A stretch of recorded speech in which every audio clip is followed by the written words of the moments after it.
So, hello everyone, and welcome to today's program and discussion on the future. Which future for our climate?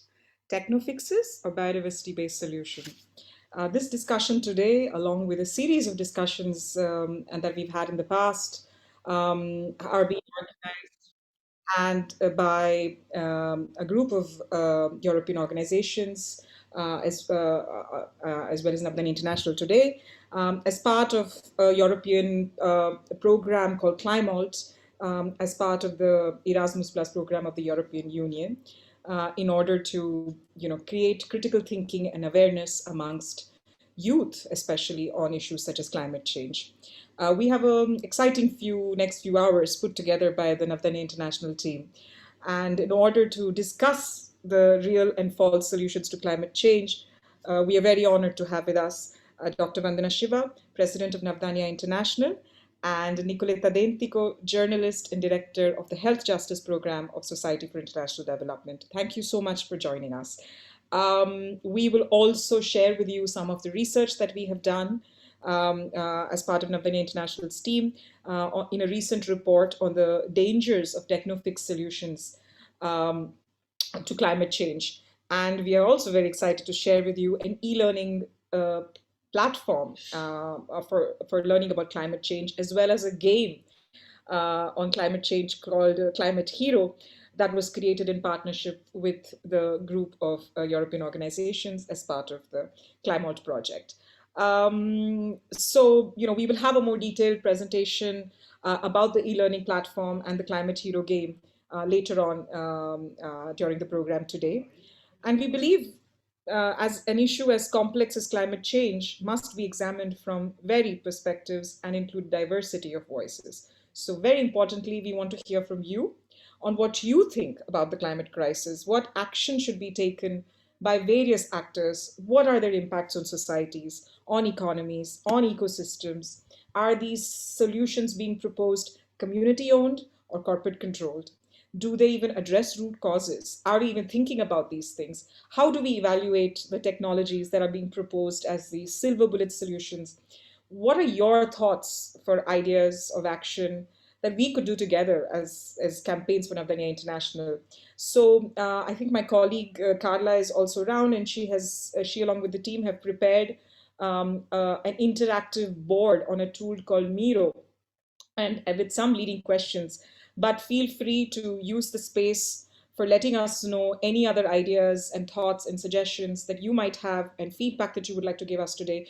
We really encourage you to take part and share with us your suggestions. And yes, so Carla, is there anything else you'd like to add on this before we jump right into it? Hi, everyone. Please feel free to interact with the board. Everything should be pretty intuitive. You should see where to start in with some simple instructions. Everything will be either writing on a little sticky note or using little dots to vote. So the board will be available throughout the event. Anytime you guys have some time, feel free to log in and interact and play and let us know your thoughts. Thank you. So, climate change is one of the most pressing issues of our times. And, we live in a time of unprecedented crisis, as we are seeing, and generated by years and decades of planetary exploitation. And it is this exploitation that is leading us down the path of irreversible climate change, along with biodiversity erosion, extinction of species. And these are at the root also of the health and the social crisis we are facing. So, Navdanya over the last decades has often shown how the crisis that we are facing has been exacerbated by an industrial food system, which is both very vulnerable to climate change as well as a significant contributor to it. And we have our work on the ground for the last 30 years, as well as scientific evidence, has shown that a global transition to biodiversity-based local food systems is both key now for mitigating as well as adapting to climate change and for, of course, ensuring food sovereignty. But at the same time, in the name of solving climate crisis, large corporations, industries, lobby groups are promoting a whole range of ineffective, unproven, and even dangerous false solutions through so-called innovative technologies. And these technofixes cover a wide range of areas and can include GM crops, lab-based food, gene editing, geoengineering, biofuels, climate smart agriculture. And Navdanya has worked on this and exposed these false solutions over the decades, and you will find them in our reports too that we will link. But the common thread between all of these schemes is the mindset that any issue can and should only be solved through technological innovation and the rules of the private market. So we will discuss these technofixes, how they are not real solution, and how we either have a choice to go down a different path, a path that acknowledges the central role a food system has in building climate resilience, or a path of these false solution and thus to a larger disaster. And so Navdanya has advocated how that it is a transformative approach like ecological regenerative food systems that really represent a true systemic solution to climate crisis. And with this context, I would like to invite Dr. Vandana Shiva, the founder and president of Navdanya and Navdanya International. Dr. Shiva, in 2008, before the climate summit in Copenhagen, you wrote the book Soil Not Oil, at a time when the connections between the climate and food, air and soil were not really being talked as or recognized in major forums. And since then, now we are witnessing this attempt by agri corporations to hijack climate talks, and this series of greenwashed techno silver bullet solutions that make sure that emitters and polluters continue the business as usual, behind the walls, orchestrated propaganda campaigns in the name of solutions. So the perpetrators, as you have often said, of our crisis today are again trying to sell us the solution as the only path forward. And what we need is a truly transformative paradigm shift. Could you put this in context for us and take us deeper into it? Thanks. Thank you very much, Ruchi. And thank you to the Navdanya team and the group of NGOs that have put together the ClimAlt program. At one level, I've been doing ClimAlt since the climate issue came on the horizon. And people are forgetting that at the Earth Summit, the climate treaty and the biodiversity treaty were negotiated at the same time for the same reason. Both were a result of violations of the Earth rights. One, because of destroying the biodiversity, and the other by adding pollution to the atmosphere. But the actions, as our work in Navdanya has shown, it's the same paradigm and the same actions and the same industrial agriculture and globalized systems that are leading to destruction of biodiversity. Same issues are leading to the atmospheric pollution. Now, basically, we are going to be in 2022 soon.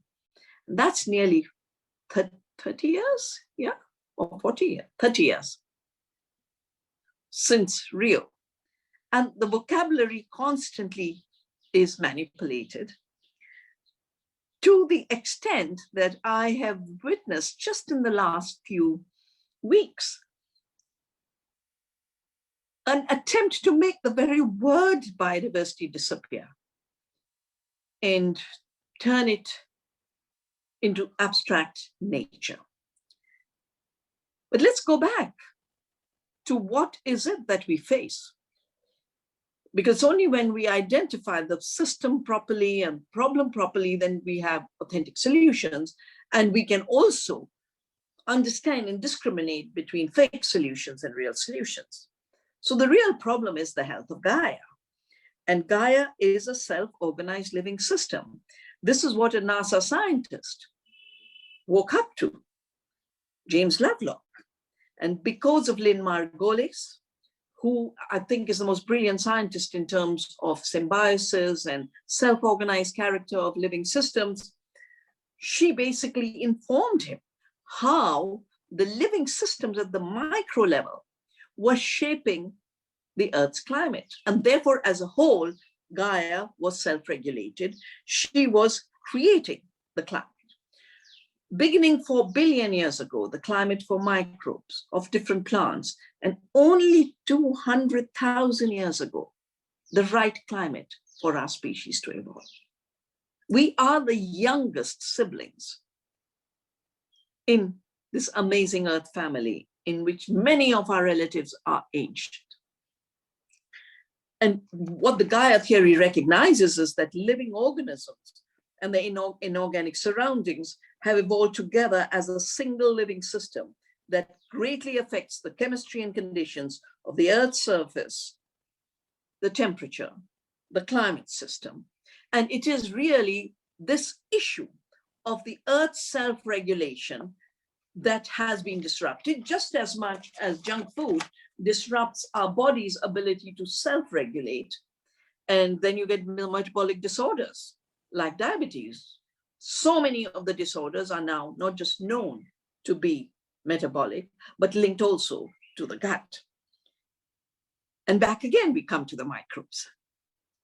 So what are the disruptions that made us ignore the self-organizing capacity of the Earth to create the climate system and disrupt a balance?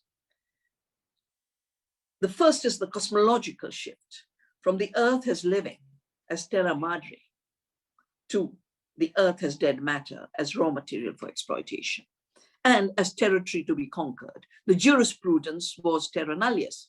Its epistemology was the Baconian Descartesian idea of the Earth having to be subjugated, having to be owned, having to be manipulated for mastery of man over nature.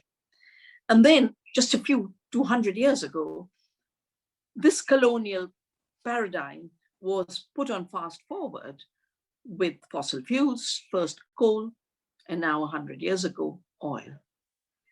So what basically the civilization of oil did was put an acceleration on the colonial idea of a dead Earth or territory to be owned. If we in Navdanya have done so much work on how the agriculture system and the food system links to this. Richie mentioned my writing the book, Soil Not Oil, before the Copenhagen summit. And at so many levels, everything that was identified then, this is 2009 was the Copenhagen summit, is getting more and more validated by the day. We know that 50% of the greenhouse gases, when I wrote Soil Not Oil, I was talking about 45%, but it is now 50% of the greenhouse gases come from an industrial globalized model of agriculture. And the breakdown is so clear. The first is the methods of production itself, including large-scale mechanization, the giant machineries look more like instruments of war, the chemical fertilizers which emit nitrous oxide that are 300 times more damaging than carbon dioxide in terms of climate change, and the entire fossil fuel intensive, chemical intensive production system accounts for 15% of the greenhouse gas emissions. Land use change and deforestation. Most people don't relate it to industrial agriculture, but it is GMO soya invading into the Amazon that is leading to land use change there. It is the invasion into the Indonesian rainforests of palm oil cultivations, or in the Congo rainforests of palm oil cultivations. And all this is raw material for agribusiness. And what happens is when you forget about the Earth's living system, you ignore the nutrient cycles. You forget that nutrition gets recycled. And at the deep level, I see climate change as a disruption of the nutrition cycles of the Earth, both of carbon as well as of nitrogen. But when you turn agriculture production into commodity production, and then it's really what brings profits in which commodity, you have the situation that 90% of the corn and soya, which is the real expanding acreage into forests, is not even being used for fuel and food and feeding people. It's 90% is biofuel and animal feed. And then 1,000 farmers of Europe are disappearing because agriculture must be molded into factory farms with the subsidies for animal feed, with the huge subsidies for biofuel. And as I've written in Soil Not Oil, biofuels are actually a net negative system. Anyone who talks about this as the alternative, as my dear Mr. Bill Gates says, I will keep flying in my private jet, and I have also bought the biggest servicing agency of private jets, but I will in the future fuel them with biofuel. But biofuel uses about 1.4 times more fossil fuel to convert soybean to diesel or to convert corn to petrol. You use more fossil fuel to make biofuel than you substitute. So they'll continue to use fossil fuels. So the agribusiness commodity production system, which is invading the forest, is accounting for 20% of the greenhouse gases. And then turning good food into rubbish and junk food and packaging. You know, if you, any young person, I think one of the things that breaks their heart is the garbage being created, the garbage going into the sea, the huge amounts of plastic water bottles that you can find all over the place. The processing, transport, which I call food miles in Soil Not Oil, the packaging, the retail is 20%, but I would say if we were to do a study of retail by e-commerce giants like Amazon, this will become even more, because to get large deliveries in individual packages rather than people walking to the corner store is a very heavy ecological footprint and a very heavy climate footprint. And if the lockdown hadn't happened, that is the report we'd have produced, but we must return to it. And then the final is waste, because when you produce on industrial scale, and that's what my work in the Green Revolution has shown, is industrial farming needs chemicals. Chemicals need monocultures. You know, when agriculture is self-organized, every plant organizes itself. Every soil organism organizes itself. That's the beauty of living systems. But when you're putting nitrogen from outside, you can't have two different species of plants because they start to compete each other. When they're working ecologically, a nitrogen fixing plant and cereal don't compete with each other. They are mutually supportive. They have synergy. But when you grow crops with chemicals, then you have to have uniformity of species. You have to have uniformity production. And then I see before the lockdown, I used to travel, you'd see that totally, first of all the fields of Europe have been taken over by corn or canola. And every corn plant is identical to every other corn plant, same height. And I was very troubled because we have corn in India and our corn looks very different. First, we have the cobs coming at every level. We have the leaves bending back to the earth, basically saying we are part of you and we'll come back to you as mulch, as straw, as organic matter. And the corn plants in Europe, I saw, were engineered with leaves that go this way and all the cobs exactly at the same height. And I was troubled. So I eventually found a scientist and a breeder. I said, tell me why your corn plants look like this. And he says, to improve photosynthesis. As if a leaf bending down can't do photosynthesis. This is again a denial of the self-organization and intelligence of plants. And I said, why are the cobs at the same level? Because they have to be mechanically harvested.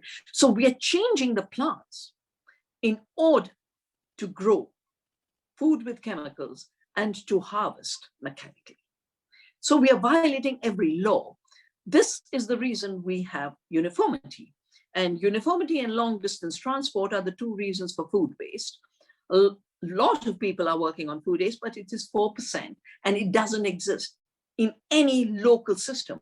Because if you don't eat something, you compost it. In India, if you don't eat something, your cow will. There's so much. Your ants will. Just today, I was watching the ants. They pick up so much. And of course, our bats are taking our lychees by the day. The idea that food is only for humans is another violation of the rights of the earth. Food is a food web. And the food web is both created by the diversity of life and maintained by the diversity of life, but it is also for the diversity of life. And this is what I have learned now in the 37 years of my working on agriculture. So if we know these figures, we know 15% production 20% forest invasions, 20% processing, packaging, transport, retail, and 4% waste. What should we be doing as a real solution in alliance with the ecological laws of the earth, in alliance with the recycling laws of the earth, in alliance with the biodiversity functions that the different species can perform? The first thing we would do then is shift from chemical agriculture that is leading to emissions to an ecological agriculture that closes the cycle and reabsorbs the emissions. And now we have so much data, including at Navdanya, of how much we can build back these cycles that have been disrupted. The violation of the planetary boundaries are really a rupture of the cycle. Why is the nitrogen boundary so hugely violated? It's violated because we are using synthetic fertilizers. But if we were using nitrogen-fixing plants, if we had earthworms in the soil, we'd give you 5 times more nitrogen. If we had fungi and bacteria, your nitrogen goes up. We have data recently, and let me share this with you, because we've done a 20-year study for both all of India, but a detailed assessment for Doon Valley, where the Navdanya Research Training Conservation Farm is, and where we hold courses. And because of Zoom, because of lockdown, we're doing Zoom courses. And the next one will be Return to Earth from 1st to 14th of October. And in December, around the time of World Soil Day, we will be doing a dedicated course on soil, not oil. And Ruchi, do inform those who would like to join up. But we assume that synthetic fertilizers applied to the soil give soil nitrogen. Totally false. The nitrogen in the soils is down 22% compared to the control, where nothing is being done. And it is up 100% in the soils where we didn't do chemical farming. We let the soil organisms work. 100% more nitrogen because of soil organisms. But they aren't just producing nitrogen, and they aren't just producing carbon. The organic matter is down. That means carbon is down 14% in chemical soils. It's up 99% in our organic soils. And we're talking about an average of different crops, different farms. But we assume, the NPK mentality is the industrial agriculture mentality. Available phosphorus is up 63% in organic soils. Available potassium is up 84% in our organic soils. And it's down 22% in chemically farmed soils, where you are putting potassium. You're putting potassium.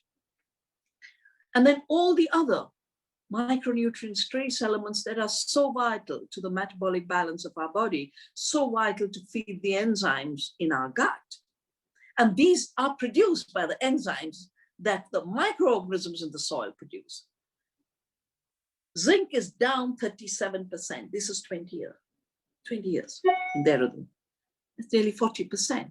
If we were to study industrially farmed soils over 60 years, we would basically find nutritionally empty food. The zinc is up 14% in the organically farmed soils, where we healed the soil, and then the soil took care of the rest of the healing of the cycle. Manganese down 17%, responsible for attention deficit disorder, 14% up, and iron down 12%. And then they worry about anemia, where first you don't nourish your soils, so your soils don't have nourishment, and your plants don't get the nourishment. Then you wipe out the biodiversity. And as our work has shown, the more biodiversity there is, the more nutrition is produced. We are now also working a lot on how more biodiversity is also enhancing the recycling of organic matter, of carbon, of nitrogen. And the health per acre indicator we evolved to substitute the yield per acre indicator is showing we could feed 2 times the world's population by conserving biodiversity and working with the laws of recycling of the nourishment from the soil to the plants and back to the soil, rather than allow fossil fuel buildup of pollution. And for those who are young, and most of you are young, I'm sure you wonder why these are called greenhouse gases. Yeah? What are the pollutants in climate change? They're called greenhouse gases. course, there's always been an effect by which the temperature has been regulated by the earth, otherwise we'd burn to death. But the greenhouse effect that the fossil emissions have created, which is why they're called greenhouse gases, is intensifying this layer that allows the heat from the sun to come in and doesn't allow it to go out. So it's becoming like a heat trap. It's becoming like a greenhouse. And people normally just translate this into global warming, but it is much more serious. It's the storm we've just had outside my window today. It's the cyclones that come from the sea. It is the flooding. It is the untimely rain. It's the hailstorms. It's the drought and in California today and the fires. They call them wildfires.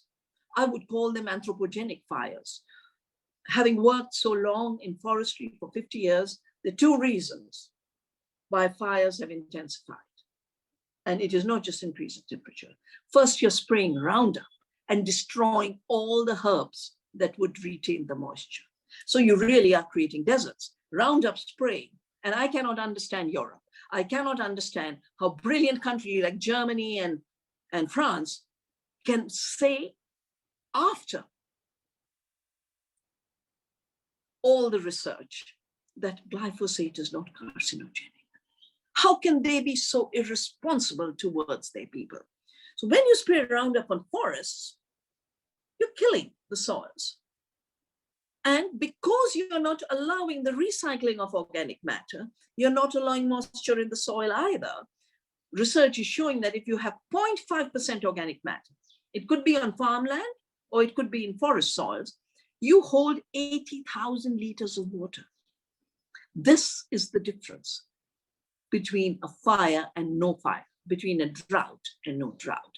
So a linear indicator is not enough. It's the complexity of relationships we must be looking at. So we know what the solutions are. We know how the earth works. We know how working with the earth gives us systems that do not just give us solutions to climate change.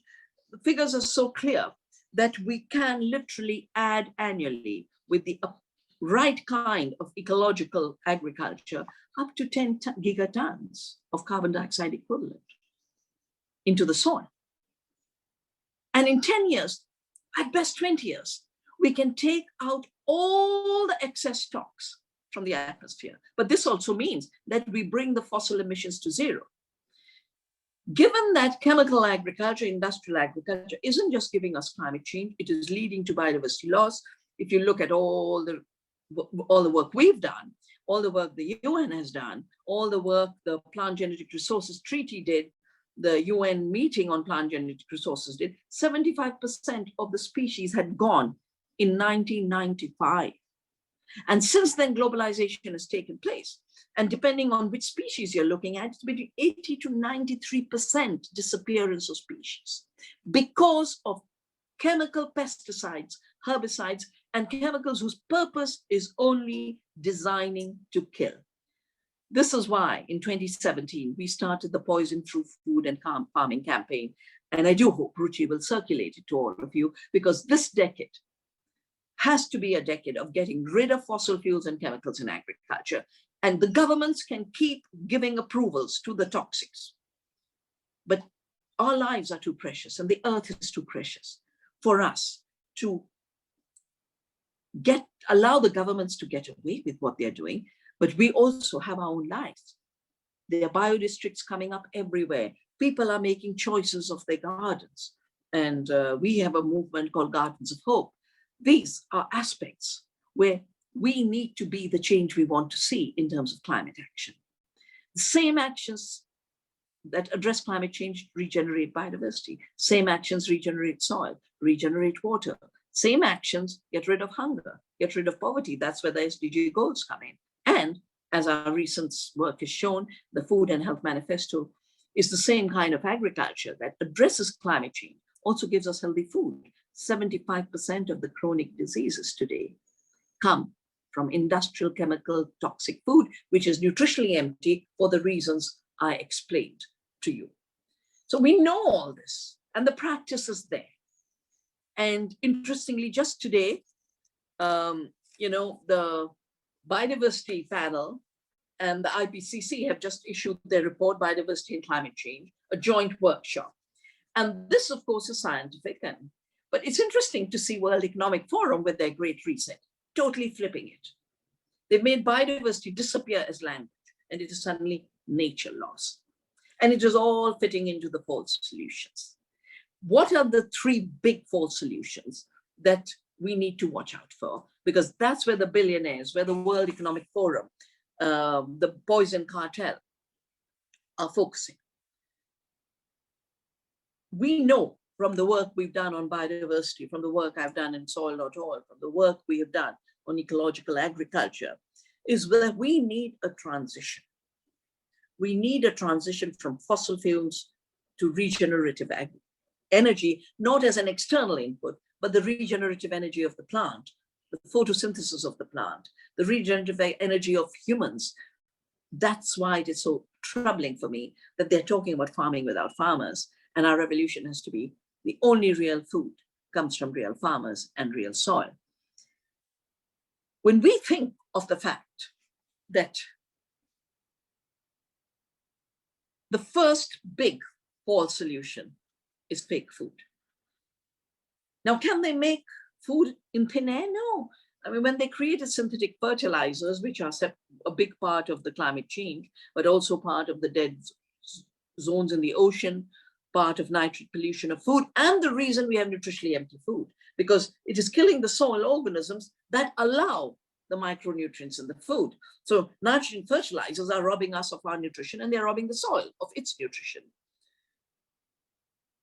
What basically Gates and the others are thinking about is even larger scale industrial farms using more chemical inputs and providing raw crops of raw material. Now food disappears.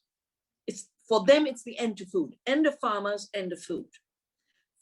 Just like cows can graze and grass is their food, but then you make them dependent on animal feed, which diverts food from humans, and they fall sick and they emit methane.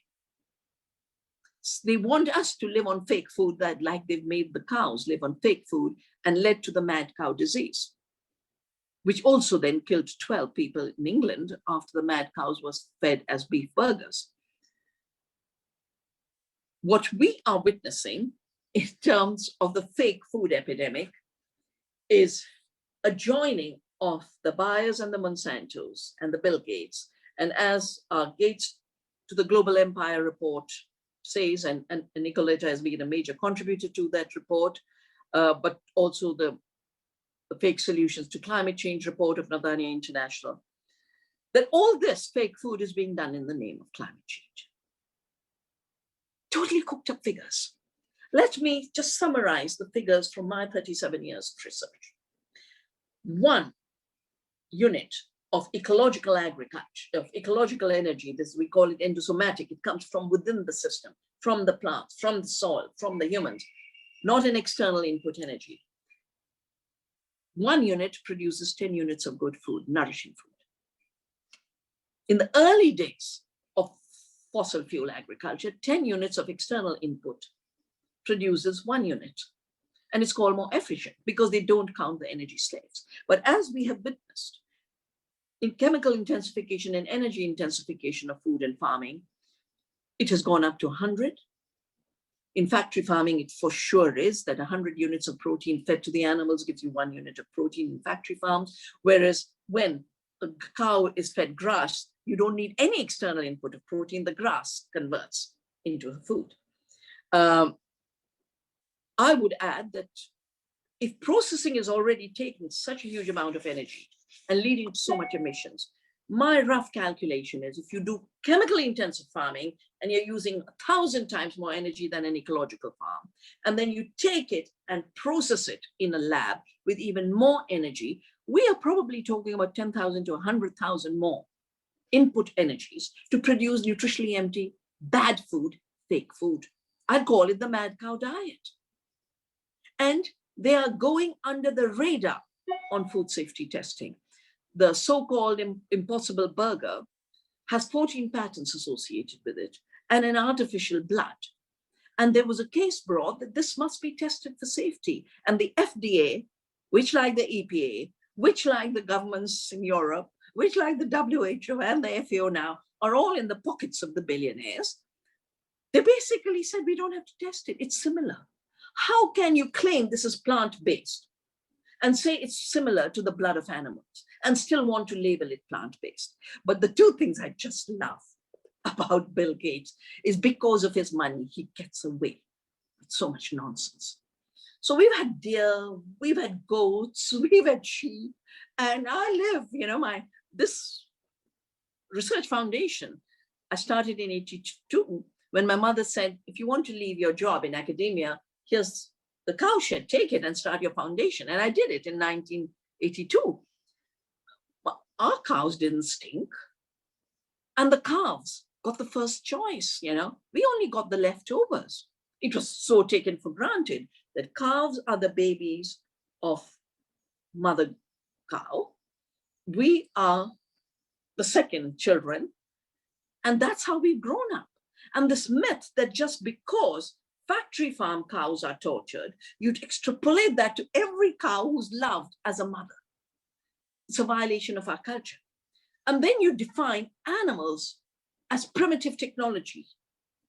Unimprovable technology is the language of Impossible Burger. And he said, Pat Brown says, we can be sure that when an unimprovable technology is substituted by a constantly improvable technology, there's trillions of dollars to be made. It is about a gold rush. It's not about food. So Gates doesn't just talk about cows being primitive. He even actually says that because the cow has 4 stomachs, she emits methane. But in that case, all wild animals and herbivores, the Tibetan plateau should be stinking. The sheep herds should be stinking. The reindeer should be stinking of methane. Only the factory farms stink of methane because methane is not emitted because the cow has 4 stomachs. Methane is emitted because you feed the cow a diet a herbivore does not deserve. You feed them intensive feed. That is the reason for methane, the wrong diet. And now, here's a problem created by a wrong diet, a fake diet for cows. And the brilliant people are saying a fake diet for humans is the solution. It'll make the climate disaster worse because it will emit, and this is something we will do in Navdanya, actually work the full ecological footprint of the production of the raw material through chemical intensive farms, of the huge energy intensity of digital agriculture, of the heavy energy intensity of processing, and the nutritionally empty food at the end of it. But the other thing Gates talks about is how nature cannot produce enough nitrogen. I've just given you the figures. How synthetic fertilizers are leading to a nitrogen deficiency. Ecological systems are producing more nitrogen. Now, I think it would be good if the young people in the ClimAlt course would do a course for him and teach him the basics of how life works, how soil works, how plant works, how the climate works. The second big fake solution is the fake solution of geoengineering. Now, this has been around. I wrote a whole chapter on this in my book, Soil Not Oil. But recently, it picked up more with Bill Gates. And again, he's, you'd wonder, every wrong solution, who's making the money available to do the wrong thing for humanity? Bill Gates. Something has to be wrong about this. And I think the second thing that is wrong is, how come our government systems have so collapsed that they can't regulate those who should be regulated and are policing ordinary citizens by the minute? Something is very, very wrong. So the hubris of geoengineering really is that the earth is wrong and we've got to fix it. That's the first element of the mindset that's gone wrong. The earth is fine. It's your pollution that caused the damage. And now putting more pollution cannot be a solution to pollution. Any child in kindergarten would know this. So Gates Foundation and Harvard are planning to put sulfate aerosols in the stratosphere to block the sun as if the sun was the problem as a solution to climate change and to manipulate the atmosphere and the Earth's climate. Why is this wrong?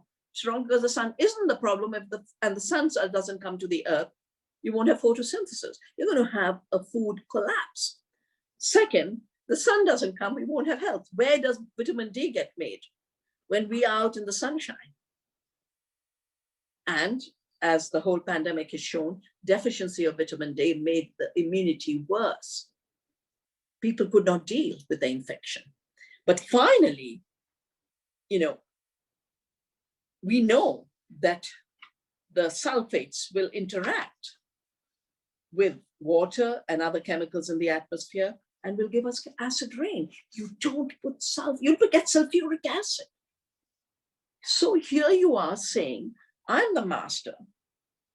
The one who says 4 stomachs of a cow are wrong, he's now saying, Gaia, you're wrong. Gaia, I'm going to fix you. And just like genetically engineered seeds have to be bought every year, the solutions they're having will need to be done every year because they'll mess up the climate so much that they'll keep repeating the pollution.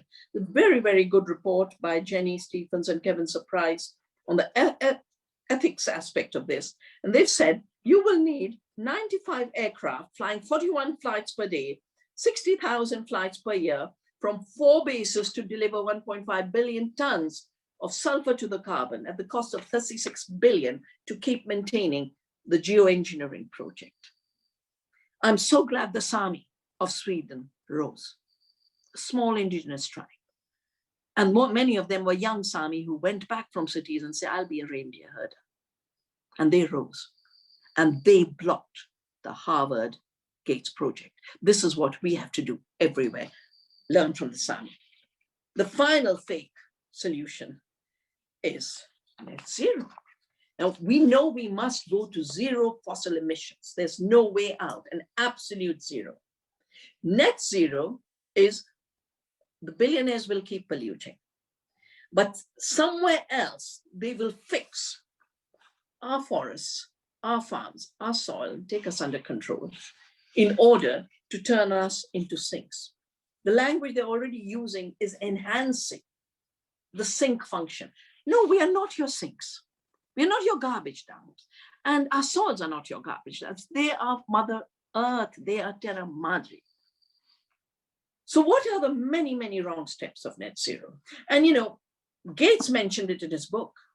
But if you notice, the G7, G8 already started using the language of net zero. How quickly the insanity from the billionaires becomes policies of our corrupted governments. So net zero, they've admitted we will not reduce pollution. We will just find other places. And how are they finding other places? Let me give you some examples. So Bayer Monsanto is very much part of this already, are responsible for, because of the climate issue. I've said 50% comes from greenhouse gases because of industrial agriculture.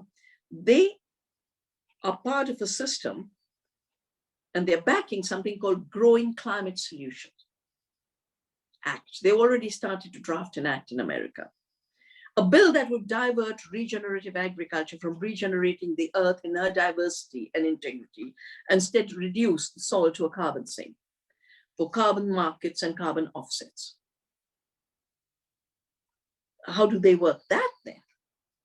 Well, you'll have to enroll into their digital agriculture, and they have this field view where they are mining data from the farmers.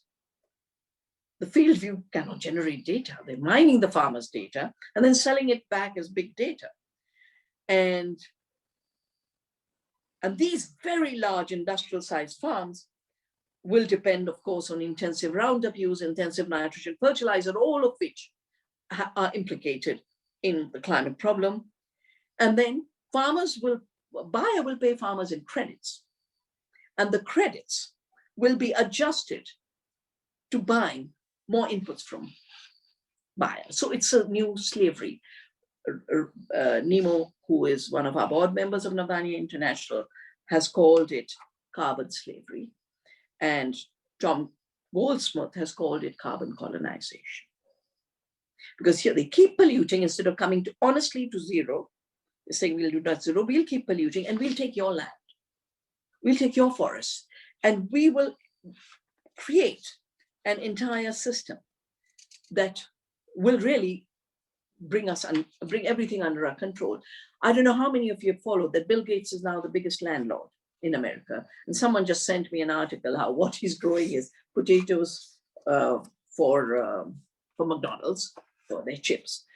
Because that you can only, on very large farms, you don't grow food, you grow commodities and you grow raw materials.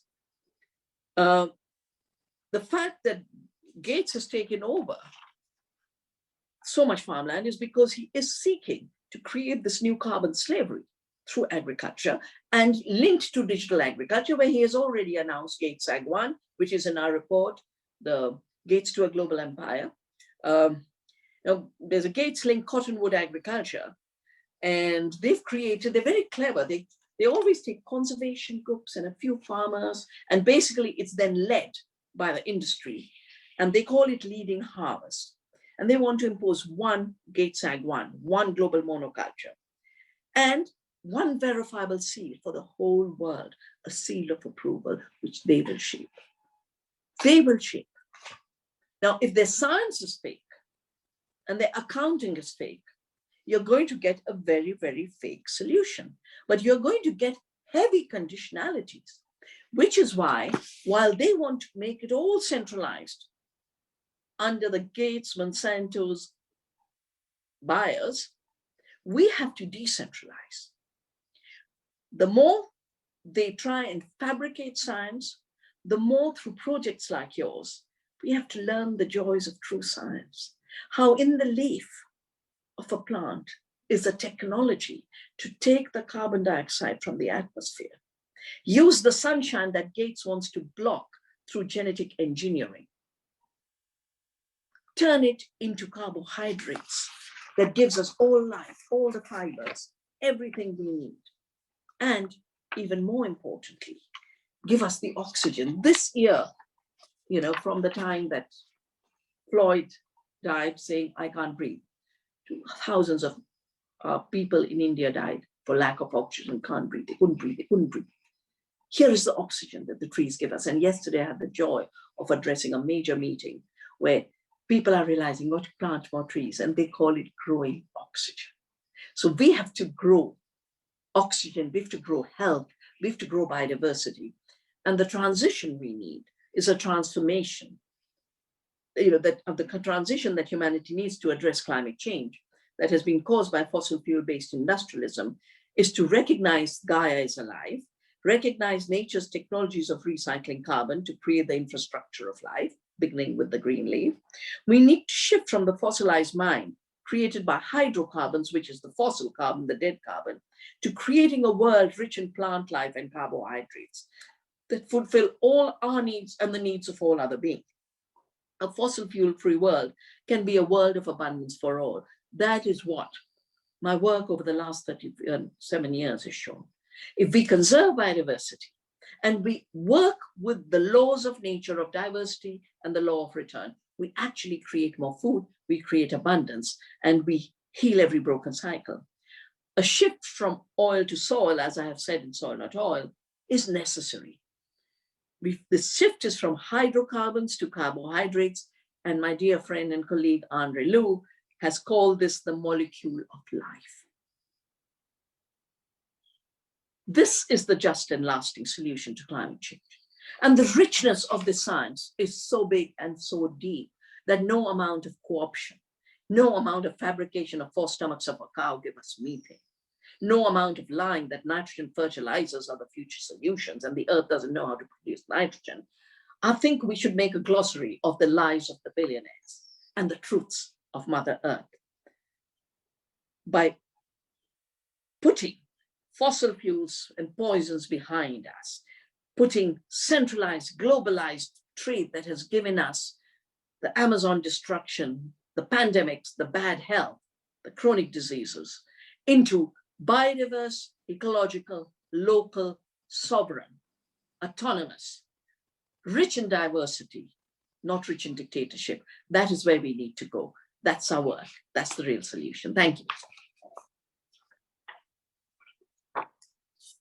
Thank you so much, Dr. Shiva, and thank you for reminding us that we need to move beyond the siloized linear indicators of masking as solutions, and we cannot talk about the climate crisis and its solutions without looking at the industrial food system, without looking and changing our paradigm to that is ecological, that one that is ecological, and eventually living in harmony with Mother Earth. We do have a bit of time, and if I may ask you to stay a few more minutes, and there are so many questions, so we could take a few questions. Sure. I will try to quickly look at, okay, one from Selvam. The problems we face is scaling up organic farming through the farmers' movement. The government's organic programs are still on feeding the plants model and still on giving organic NPK. So I'm from Tamil Nadu. What are your comments on this? And maybe one more I could take. I'm from Reynold. I'm working on the same topic, regenerating soil using soil microbiology and helping farmers transition to organic agriculture in Europe. Great, Reynold. And yes, maybe we could. And can you comment on what it will take to reclaim soil health? Are we looking at reclaiming land for smallholder peasant farming at a local level and reducing our food supply to community farmers? That's from Brent. So on the issue of government still being stuck with the input mentality of, shift from chemical NPK to organic NPK, Sri Lanka has just declared it's going organic, and I've been doing sessions with the government, with the movement. I've been saying, don't even go down the input substitution way, because it's very wasteful and it's thoroughly inefficient. All you need is tiny amounts of organic matter recycled back to the soil, whether directly as mulch or indirectly to the hundreds of kinds of compost that we have. And Navdanya has a book in which I've synthesized my 36 years of research called Biodiversity, Agroecology, Regenerative Organic Farming, which is a very big chapter on the climate solution with all the figures of the potential of regenerative organic as a solution to climate change. This has been published in Italian. It's going to be coming out soon from Synergetic Press in the United States. We have, and a lot of people say to me, oh, that's a lot of evidence-based data. And I say, you guys are so obsessed with evidence-based. Just look at the truth of how nature works. And that is the evidence. Whether you measure it or not doesn't make it evidence. Even when you're not measuring it, she's doing her work. She's doing her photosynthesis for millennia and billions of years. So when people say, what will it take to regenerate the soil? Nothing. She regenerates the minute you get the pollution off. The climate will regenerate the moment we get the pollution off. That's why the net zero is wrong, because it perpetuates the harm. When we know that if we get rid of those emissions, the earth will bounce right back to manage the climate. And on the soil front, let me give you two examples. I gave you data for our valley, but the tsunami in a year's time, I went after the Fukushima tsunami to Fukushima. Within a year, the organic soils were removing the radioactivity from the soil. That's the power of the fungi and the living organisms. And there's so much fungi that in a cubic meter of soil, you have longer hyphae than the entire diameter of the earth. Can you imagine how dense nature can be? Yeah, in 1 cubic meter to cover the whole earth. And the reason you need soil and hydroponics and all are not organic is because the soil is what creates the enzymes that create the nutrition that make our health. So depriving, having a plant that looks like a lettuce, but is not a lettuce in terms of the phytochemicals and the phenols, is deceiving the consumers. The case of the tsunami in Tamil Nadu, we knew the pollution had come from the sea, but we also know the salt had come from the sea. And the Tamil Nadu government in 2004 declared a holiday. And we said, but we have the seeds because Navdanya has safe seeds. And we bring climate resilient seeds. And we did. We carried 2 truckloads, and the bureaucracy we had to go through, we did it. But within a season, the pollution, people thought the toxics were so heavy because our ocean is full of toxics. All of these toxics had come to the land. Within a season, the organic farming and the plants had removed the toxins. So that detoxification power of living soils is very high. Just like, if I don't know how many of you know about Indian Ayurvedic culture, you go for a week for a detox, you can get rid of all your problems, all your toxic problems of the body. So the soil is living, the earth is living, our bodies are living, therefore detoxification is a possibility. If it was dead, that's a different matter, but it is living. And this regeneration of the soil is the place where we have to begin. Regeneration to solve the climate problem, regeneration to solve the health emergency, regeneration to bring back people. Finally, the question of what will it take? Given that we are having a big land grab, this is colonialism again. And just like in the British times, one day, one pen, the governor just said, all our land in India belongs to Britain. And our peasants were paying them rents and dying of starvation. 40 to 60 billion died of starvation. 45 trillion was transferred as rent from India. That's what they are seeing in terms of the money they'll make. How do we deal with this? Those who have land should defend it. Don't sell it. If you're getting old, find 100 young people to work with you. If you're getting too old to farm, create a cooperative or whatever works in your culture. 100, 1,000 people, bring them back to the land. And I'm very happy to say that these movements are growing. In Australia, there's a very strong movement of take country back. In the United States, there's very strong movement of land back. And people are trying everything. And there's no, the difference between a silver bullet and evolution from life is silver bullets are single dose, wrong prescriptions. When we evolve with life, we evolve with diversity, including strategies of how to bring the land back to care of people who will then regenerate her. That's our challenge. We've got to find very creative ways. I would say for Europe, you all need a new movement that has to say, stop the cap subsidies to the poison makers. Direct those subsidies to creating livelihoods and apprenticeships and lease payments for young people who want to be farmers. This is your movement. This is your movement for the next 5 years. It's your public money. Use that public money to reclaim the land, to regenerate it. Thank you, Dr. Shiva.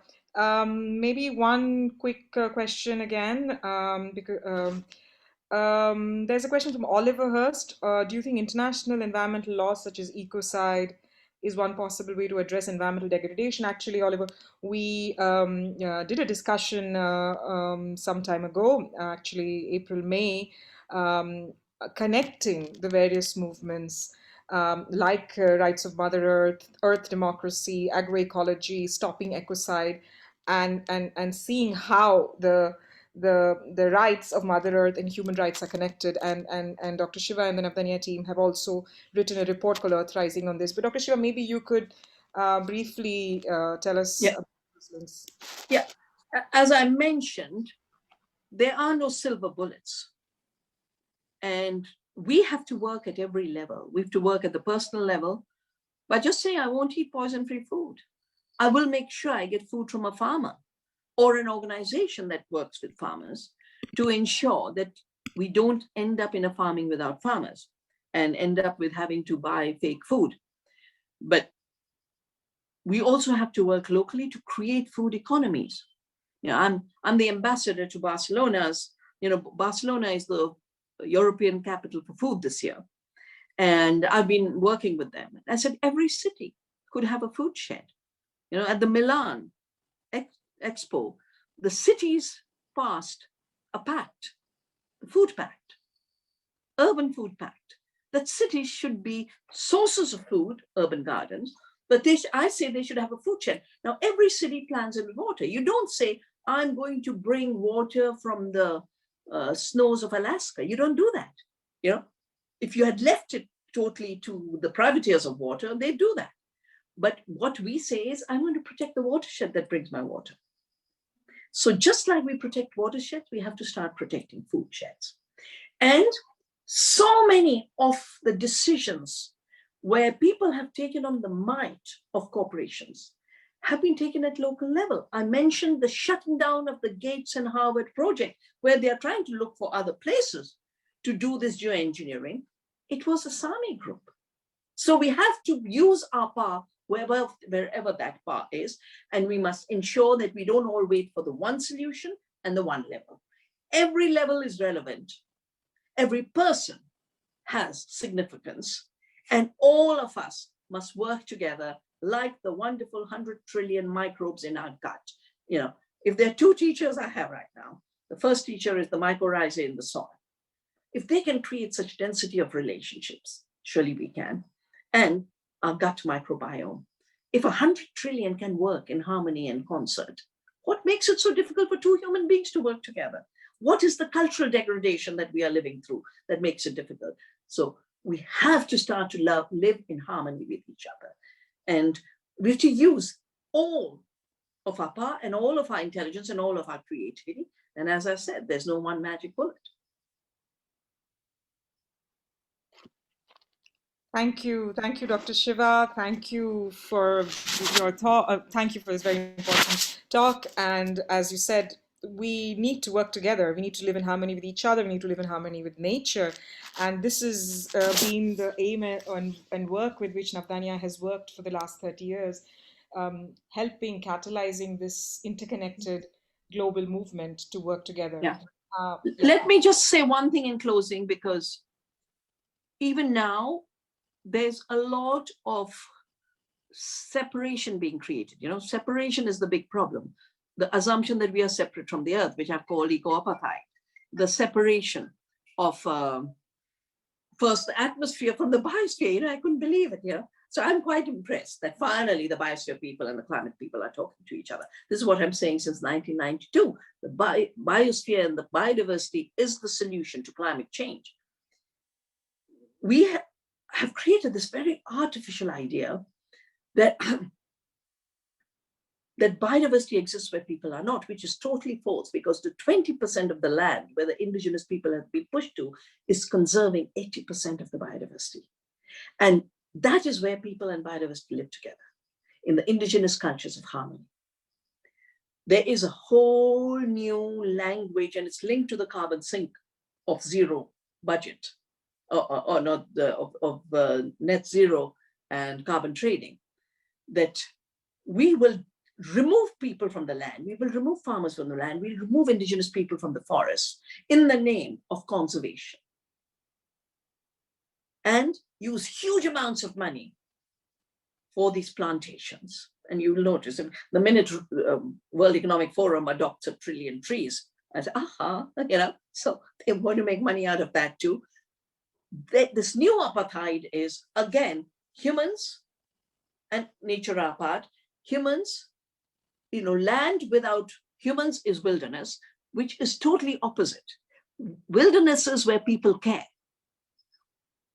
Death of biodiversity is where the aggressive separation and eco-apartheid took over.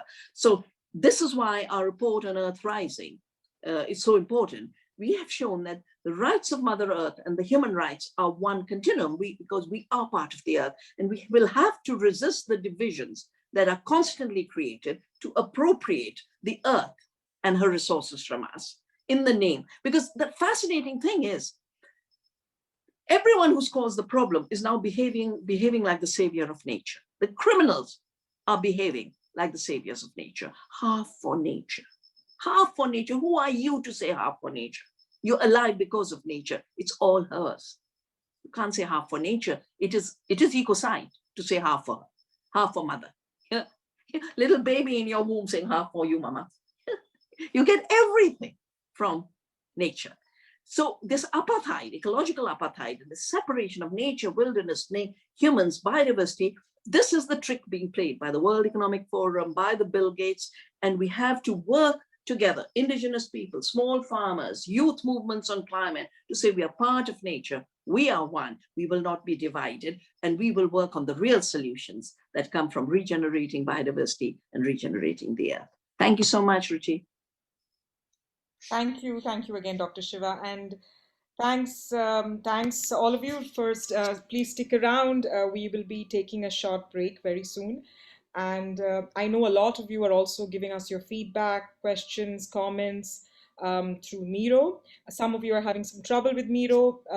My colleague Carla will soon come and give you a little idea on, give you little tips on how to use it. But even without that, you feel free to write to us either through the Zoom chat or on our email with my colleague. We'll put it once again in the chat. Please stay in touch with us. We'll take a short break and we will be back in 10 minutes with the session with Nicoletta Dentico, which we can't wait to talk about the role of philanthrocapitalism and her book on Gates and how they are taking over and hijacking our key summits. We will talk about the Food Systems Summit. We will also talk about the report that Navdanya International did on Gates and his false solutions. So we'll be back. Thank you all. Please stay tuned. We'll be back in 10 minutes. Hi everyone, before our break, just wanted to show you a little bit, give you some tips on how to play with the Miro board in case you're confused. So when you open up the Miro board, this is what you'll see. So here in the first panel, you'll have some instructions on, just simple instructions on how to move around the board, how to zoom in and out, and how to write and make new sticky notes. So everything on the board will just be writing on the sticky notes or voting with the dots. To write on a sticky note, just zoom in, double click it, whoops, double click it, and you should begin to be able to start typing.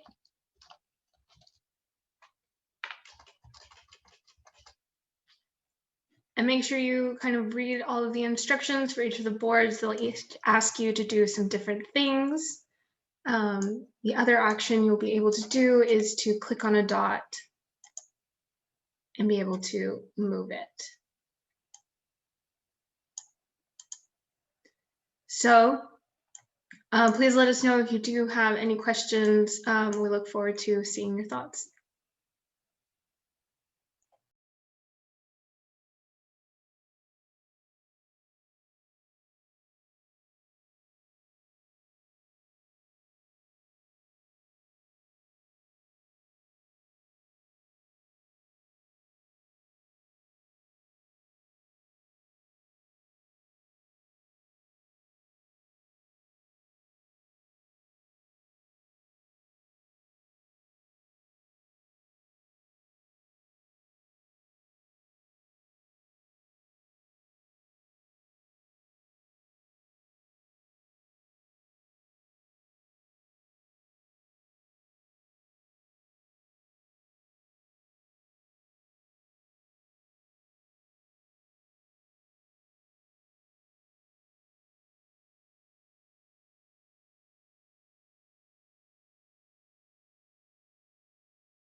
Hello, everyone, and hello, Nicoletta. Welcome, and thank you for joining us today.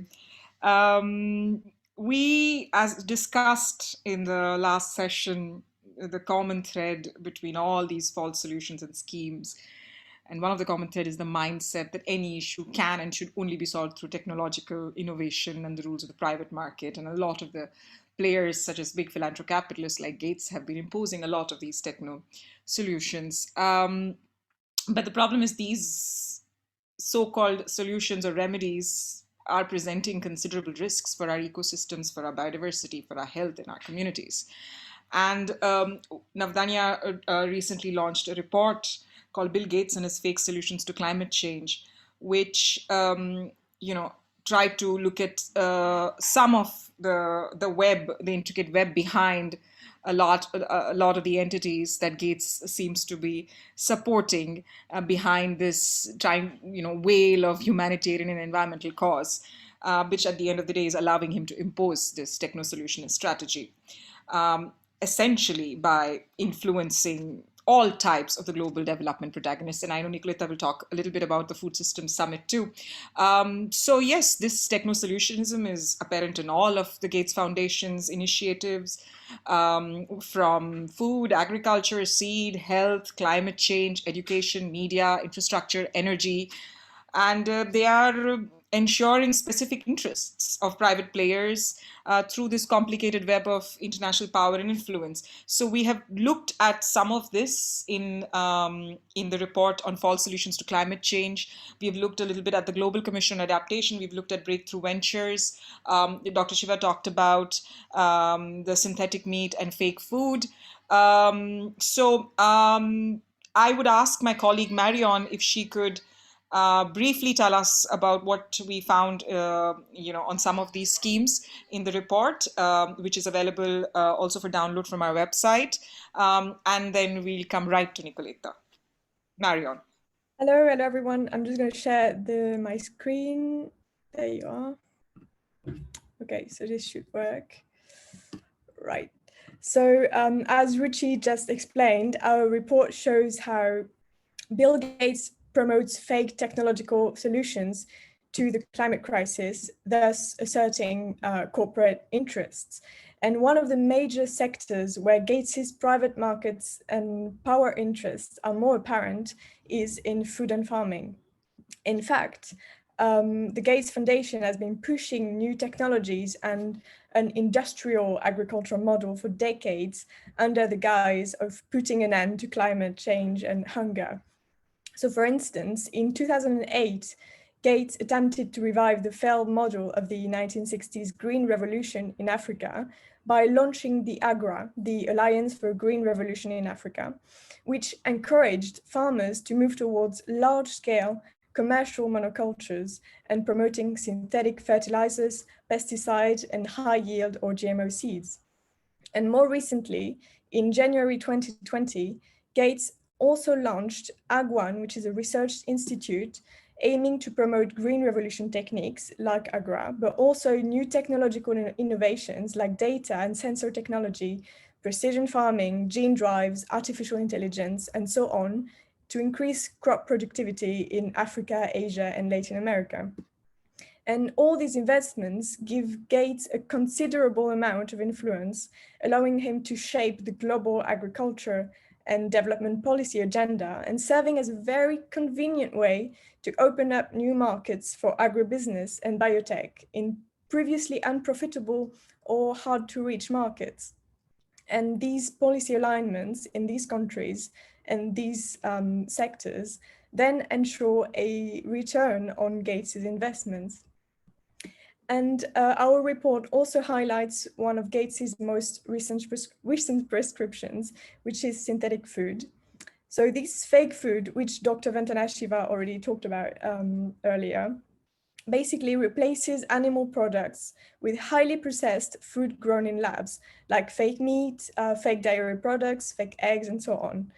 So it's made possible by technological innovations like synthetic biology, which involves reconfiguring the DNA of an organism to create something entirely new. So for instance, plant-based meat companies like Beyond Meat and Impossible Foods use a DNA coding sequence from soybeans or from peas to create a product that looks and tastes like meat, even though it's not meat, obviously. So fake food advocates claim it is a real solution to climate change and also that it irons out animal welfare concerns. But the reality is not that simple because synthetic food still relies on an industrial agricultural model. It is often made with proteins from pea, soy, or corn, which are being grown on a large industrial scale, relying on tillage, monocultures, toxic pesticides, and often GMOs. So ironically, these plant-based meat alternatives, which claim to save animals and the environment, are instead directly contributing to the very food system that is destroying wildlife, altering the soils, polluting groundwater supplies, and warming up the planet. And also because they're highly processed products and contain toxic pesticides, plant-based products are also likely to have a range of adverse long-term health outcomes. And besides, fake food simply does not meet the nutritional requirements that are fulfilled by real whole animal plant foods. Because simply adding isolated proteins or vitamins or minerals to diets does not confer the same health benefits as when these nutrients are ingested as whole foods, which contain thousands and thousands of compounds which act in synergy. And our report also shows how the patenting of these artificial food growing techniques has become an instrument for corporate and billionaire profit making, shifting power away from farmers and biotech companies.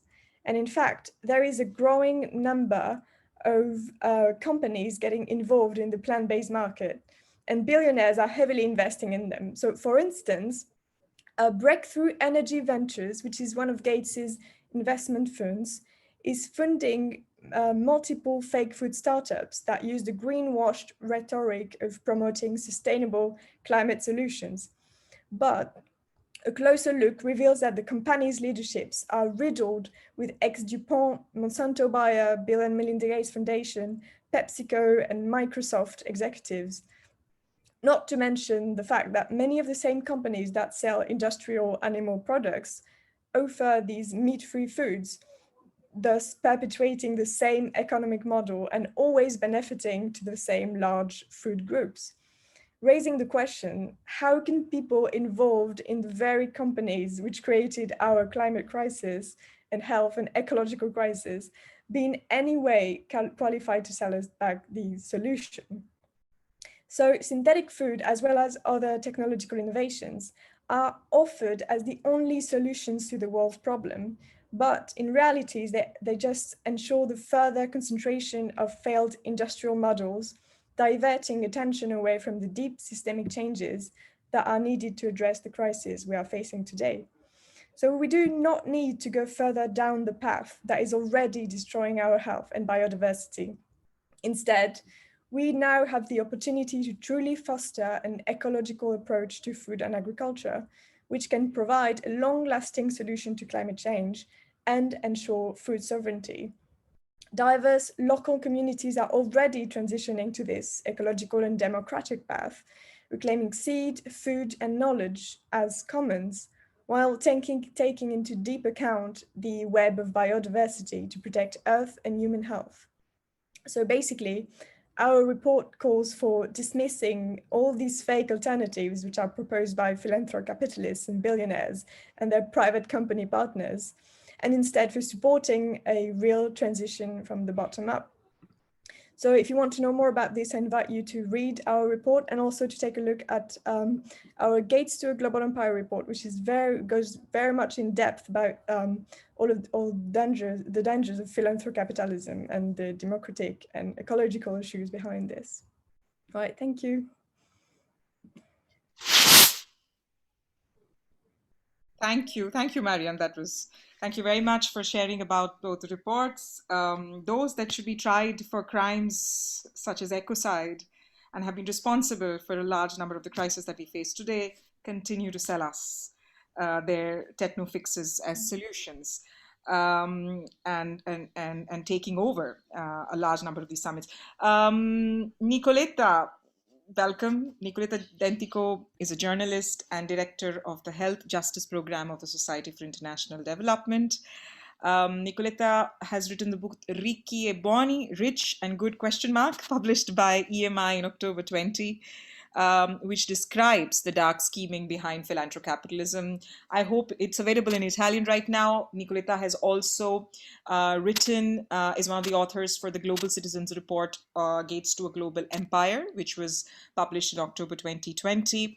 I remember, Nicoletta, during the launch, you said, when Bill Gates likes to declare himself as an impatient optimist, and you said, Rather than being an impatient optimist, Gates is an impatient monopolist.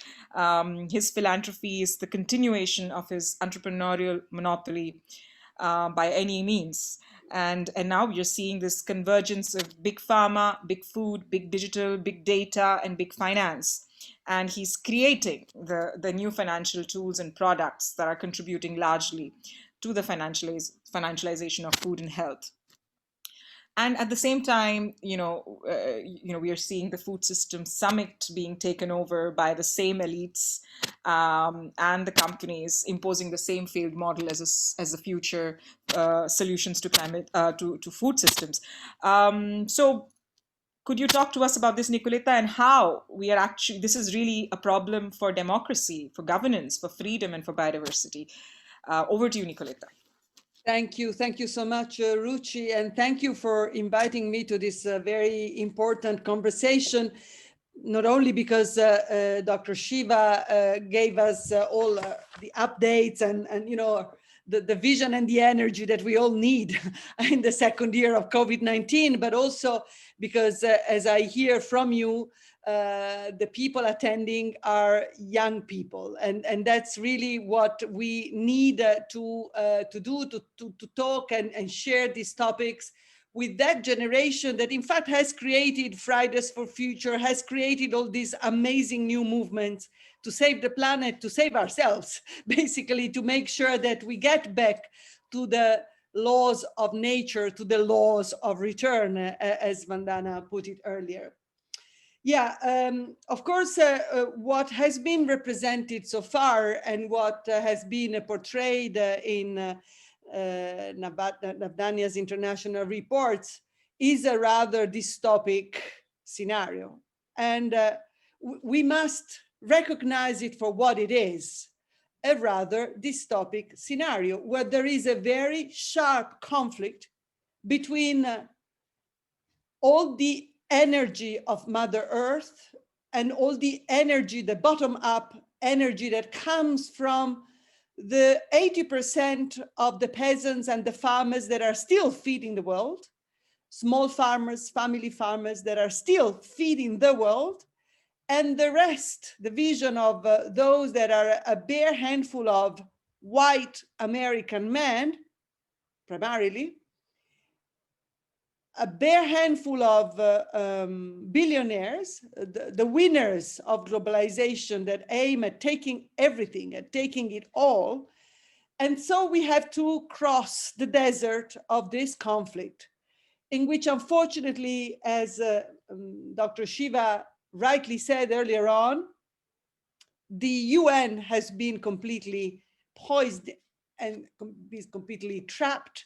The WHO has, the FAO has, and the Food System Summit that is coming shortly, and which I will talk about later, is a quintessential example of the sense of direction that we are going in this interregnum that we are today experiencing after 17 months of COVID-19, which on the one hand, as a pathogen, as a virus, is actually our best and most vital pedagogist to learn and to really understand that we need to take a different route, a different sense of direction.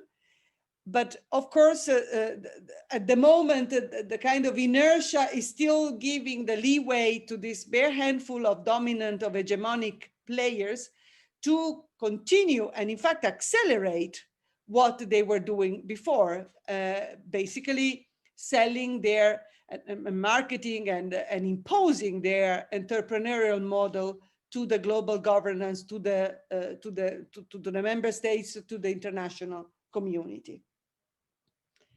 Now, just giving us a few figures. The lockdowns of 2020 contributed to reducing the greenhouse emissions by 6%. But despite this fact that we had to suspend the globalization, we had to suspend the kinetic and the dynamics of globalization to improve the situation. Temperatures have continued to basically stay globally around the 1.2 degree Celsius higher than in the pre-industrial time. So we are very close to the 1.5 degree Celsius that has been established as the limit at the Paris Accord in 2015. And a recent study that was published by Nature Climate Change has, and which is based on inside analysis of 732 cities, communities all over the world, in 43 countries all over the world, has calculated that overall, 1/3 of all deaths that have been occurring in between 1991 and 2018 are to be attributed to climate crisis that is provoked by human beings, by the Anthropocene, or what we would call the Capitalocene, that is actually the embodiment of the paradigm, industrial paradigm, the globalization paradigm that we have been suffering from over the last 40 years. So I'm giving you this couple of figures to say that it's clear that the health crisis, the health emergencies in which humankind has been confronted with for the last 2 years is only correlated, clearly directly correlated, is a kind of a mirror of the health crisis of the planet that we live in. And therefore, it's the first vital pedagogy of COVID-19, I think, is actually magnifying under our eyes this evidence that many of us knew already, but is now can become an important evidence to all societies, to many more people in this world.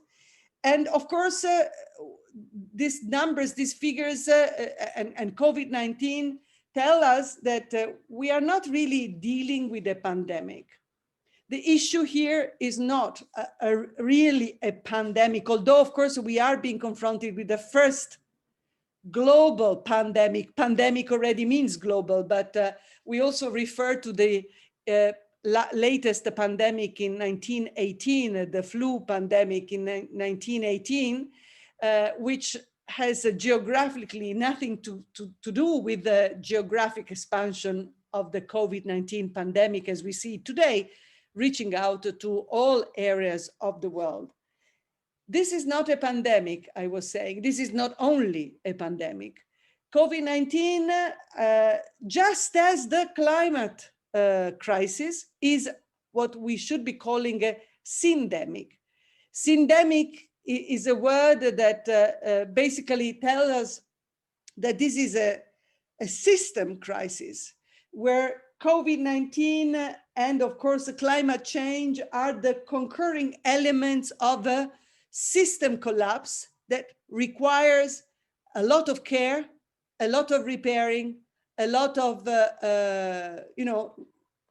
repositioning our policies, our practices towards really an economics and especially a society of care, caring for the human beings through the planet and caring for the planet through the human beings. So we really needed to completely reconceptualize the way in which we live, the way in which we have done things, we have been producing things.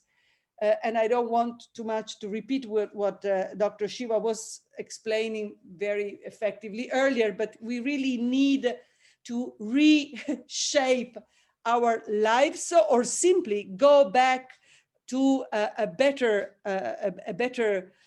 more equilibrated and a more disciplined, a more balanced way of living.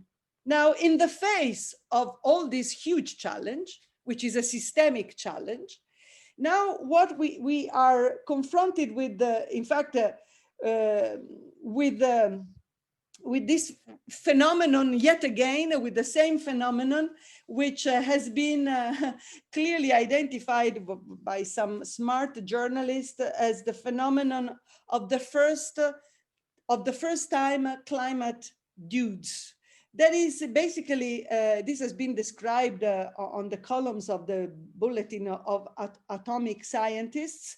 What we have is, once again, as said earlier, the same classical white man, the same classical American man, because it's always the same, who basically parachute from a higher plane to tell us mere mortals the truth about fighting climate change, and these dubbed first time climate dudes, they are invariably offering us some versions of doom and gloom, and their solutions, their recipes on how to resolve these problems.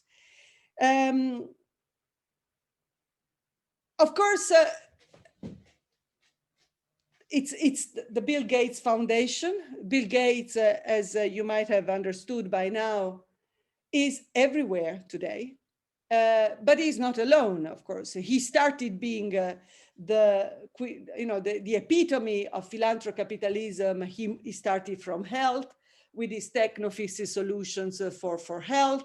Then he moved to food, he moved to agriculture, and Marion has already explained very briefly the history of his agricultural engagement. Although we must say that he started a bit earlier than 2008.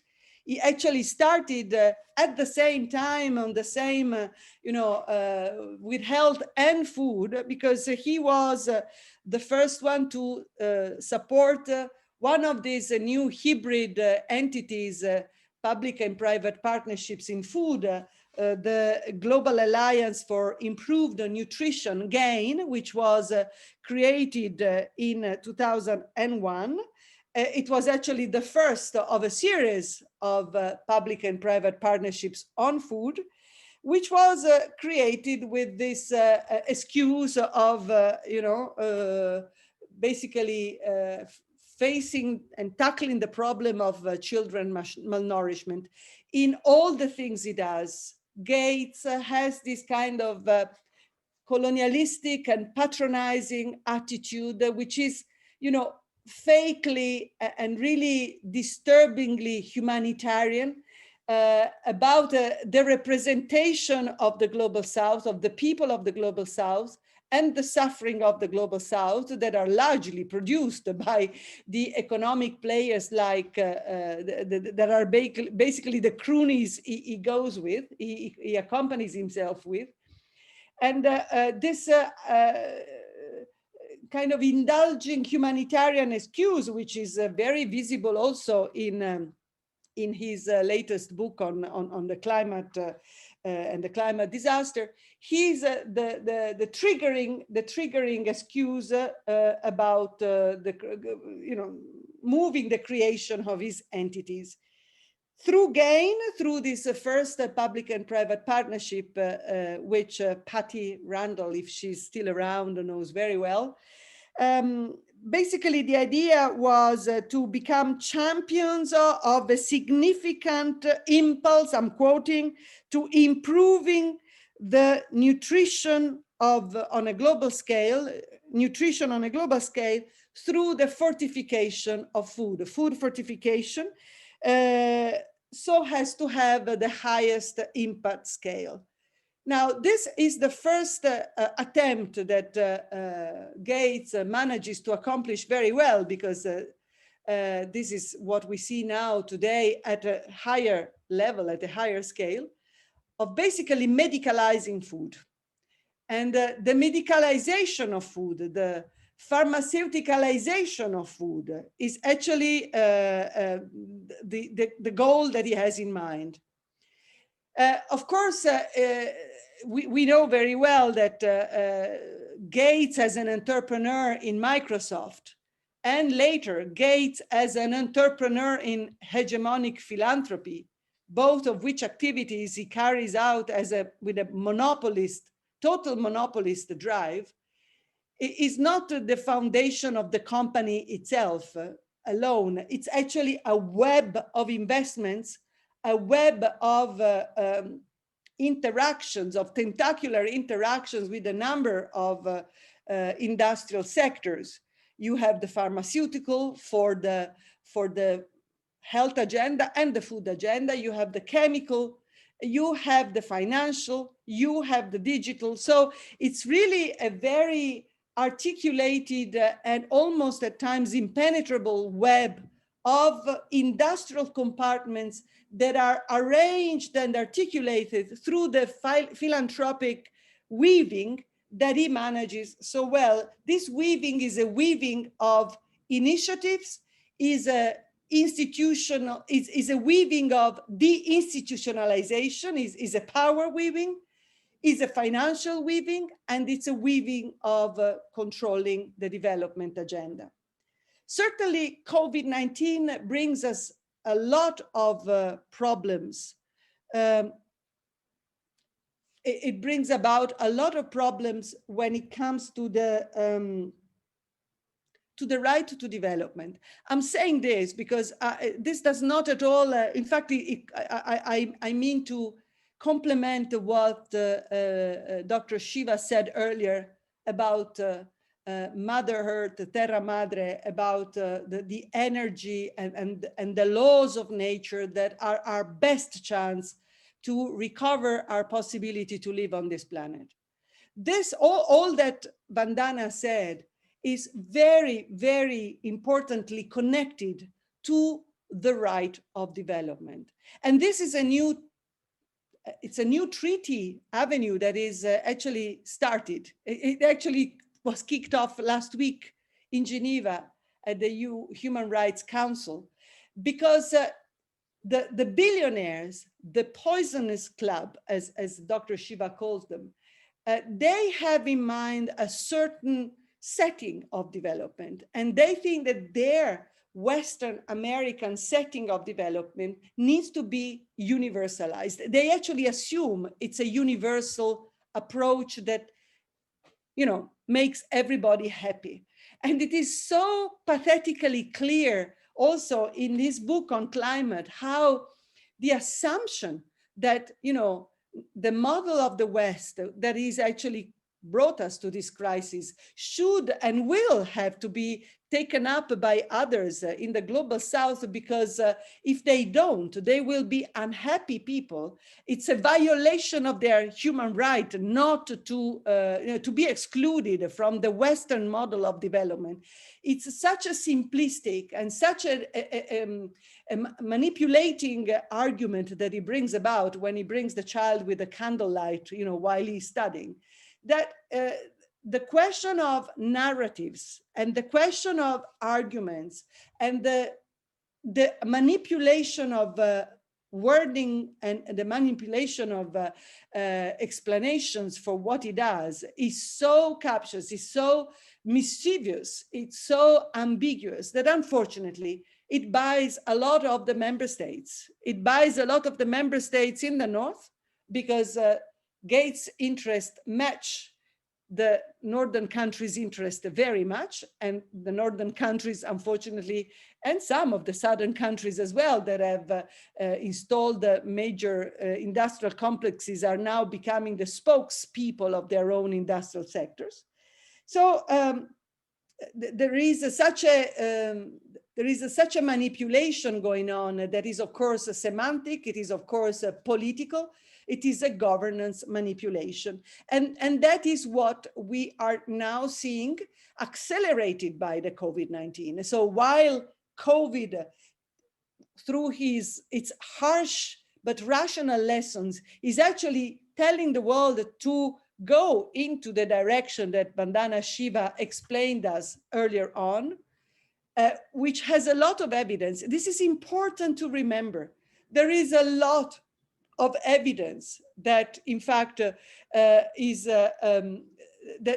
the earth and nature has all the assets that we can use and should use to, find the right solutions, the right pathways to a solution to climate change.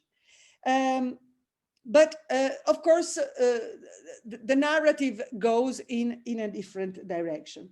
And so we really have to consider, while going back to nature, what type of development the world wants and the world needs. Because now we see that the imposed, colonialistically imposed Western model is not sustainable, cannot be borne by everyone, and in fact it creates a lot of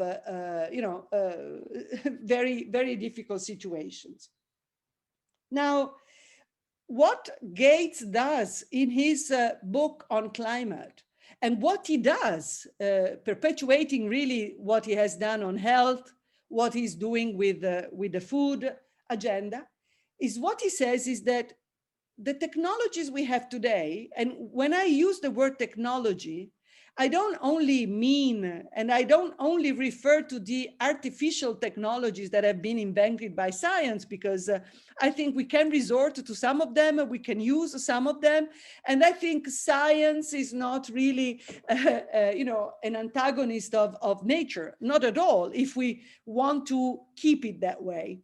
But what he says is that we need breakthrough science, we need breakthrough technology, because now that he is, in fact, a first-time climate dude, he started 10 years ago, he declares it in his own book that he's really a latecomer on climate. He has read a lot, he has talked a lot, but then he's a technophile, and that is what he wants to do. He has seen the opportunity, the kind of field for entrepreneurial financial investment opportunities in this arena of climate change, and therefore he reproduces the same mantric dynamic of new technologies that he can master, that he can control, that he can politically manipulate through the tentacular network that he owns, because he is right at the middle of a power game between the private sector that he belongs to, the political sector that he talks to, and also, unfortunately, the civil society sector, many NGOs, many, in a way, force multipliers, many communities that has come to control ever more and more. So this is a very, in a way, he's at the center of that multi-stakeholder model that he has advocated for, and that he has, in a way, designed and tabled as the way, as the fashion to govern the complexities of contemporary history. So the problem with that is that he brings old solutions to the fore. Like for Agra, Marion explained it very well. Agra is basically, bringing to Africa something that has already failed elsewhere. It has failed in Asia when it was brought at the beginning in the 40s by the Rockefeller Foundation as a powerful tool in the Cold War between the West and the East. So there was a very strong political connotation in the Green Revolution in the 40s and 50s. It failed in Latin America, but it failed in the West as well, where we see that we have the, Green Revolution applied with all the negative externalities of this. And yet again, here, COVID-19 tells us so much about that.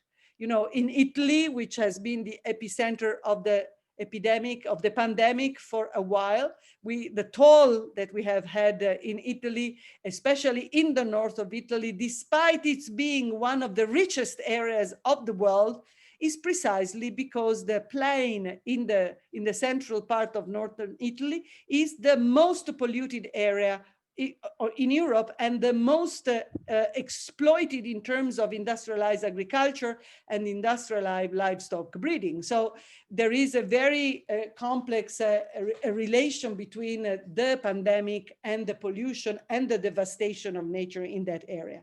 So he brings old solutions to problems.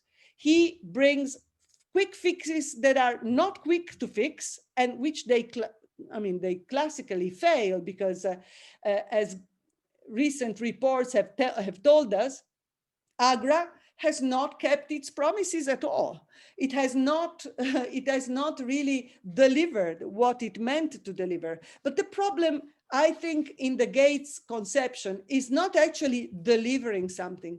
The problem is actually imposing a model through which he can create, as Marion said earlier, new markets, through which he can actually expand the possibility of colonializing science and colonializing scientific communities, and basically then hold the patents, hold the knowledge of all the things that are in this way produced. So this is really a kind of a very pathogenetic trend phenomenon that we need to confront ourselves with. The real pathogenesis comes from these billionaires. It does not really come from, in terms of governance, it doesn't come from anything else. It comes from the fact that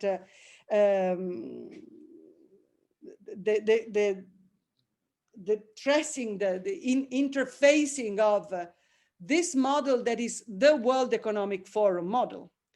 It is by no chance that Agra has been created by the Rockefeller Foundation and the Gates Foundation. And it is by no chance that since the beginning in 2001, so since the beginning, immediately after the UN reform, which introduced the Global Compact. What is the Global Compact for those that are not familiar with that?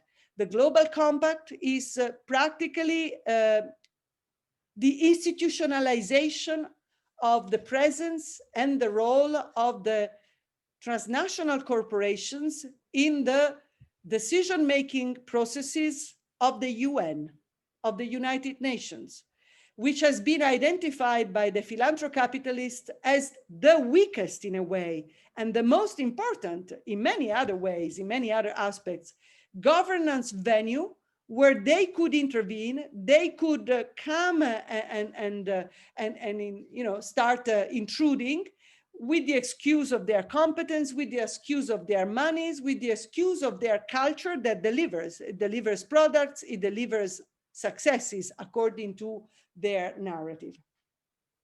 It is no chance that since the Global Compact was created in 1999 and started to be delivering its first fruits in 2000, 2001 with the creation of public and private partnerships. Public and private partnerships, by the way, are new hybrid entities because they are both public and private, which means that it's very difficult to say what they are.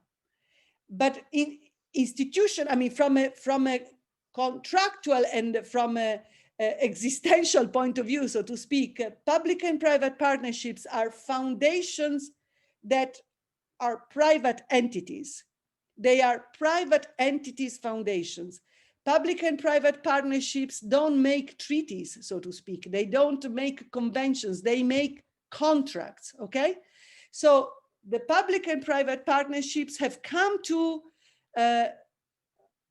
populate the global governance arena.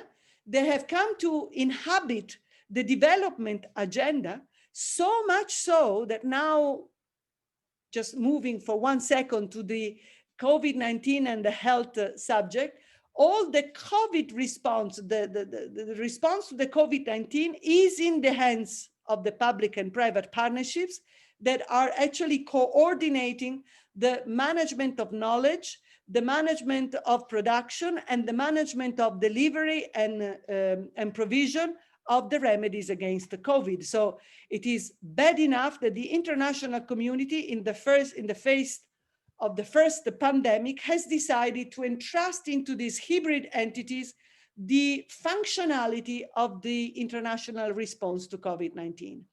So this is the problem. And all these initiatives, both in health and food and in climate, because all this announcement, even with the breakthrough new entities on climate, they have all been announced and really designed and thought through in Davos, in the World Economic Forum, they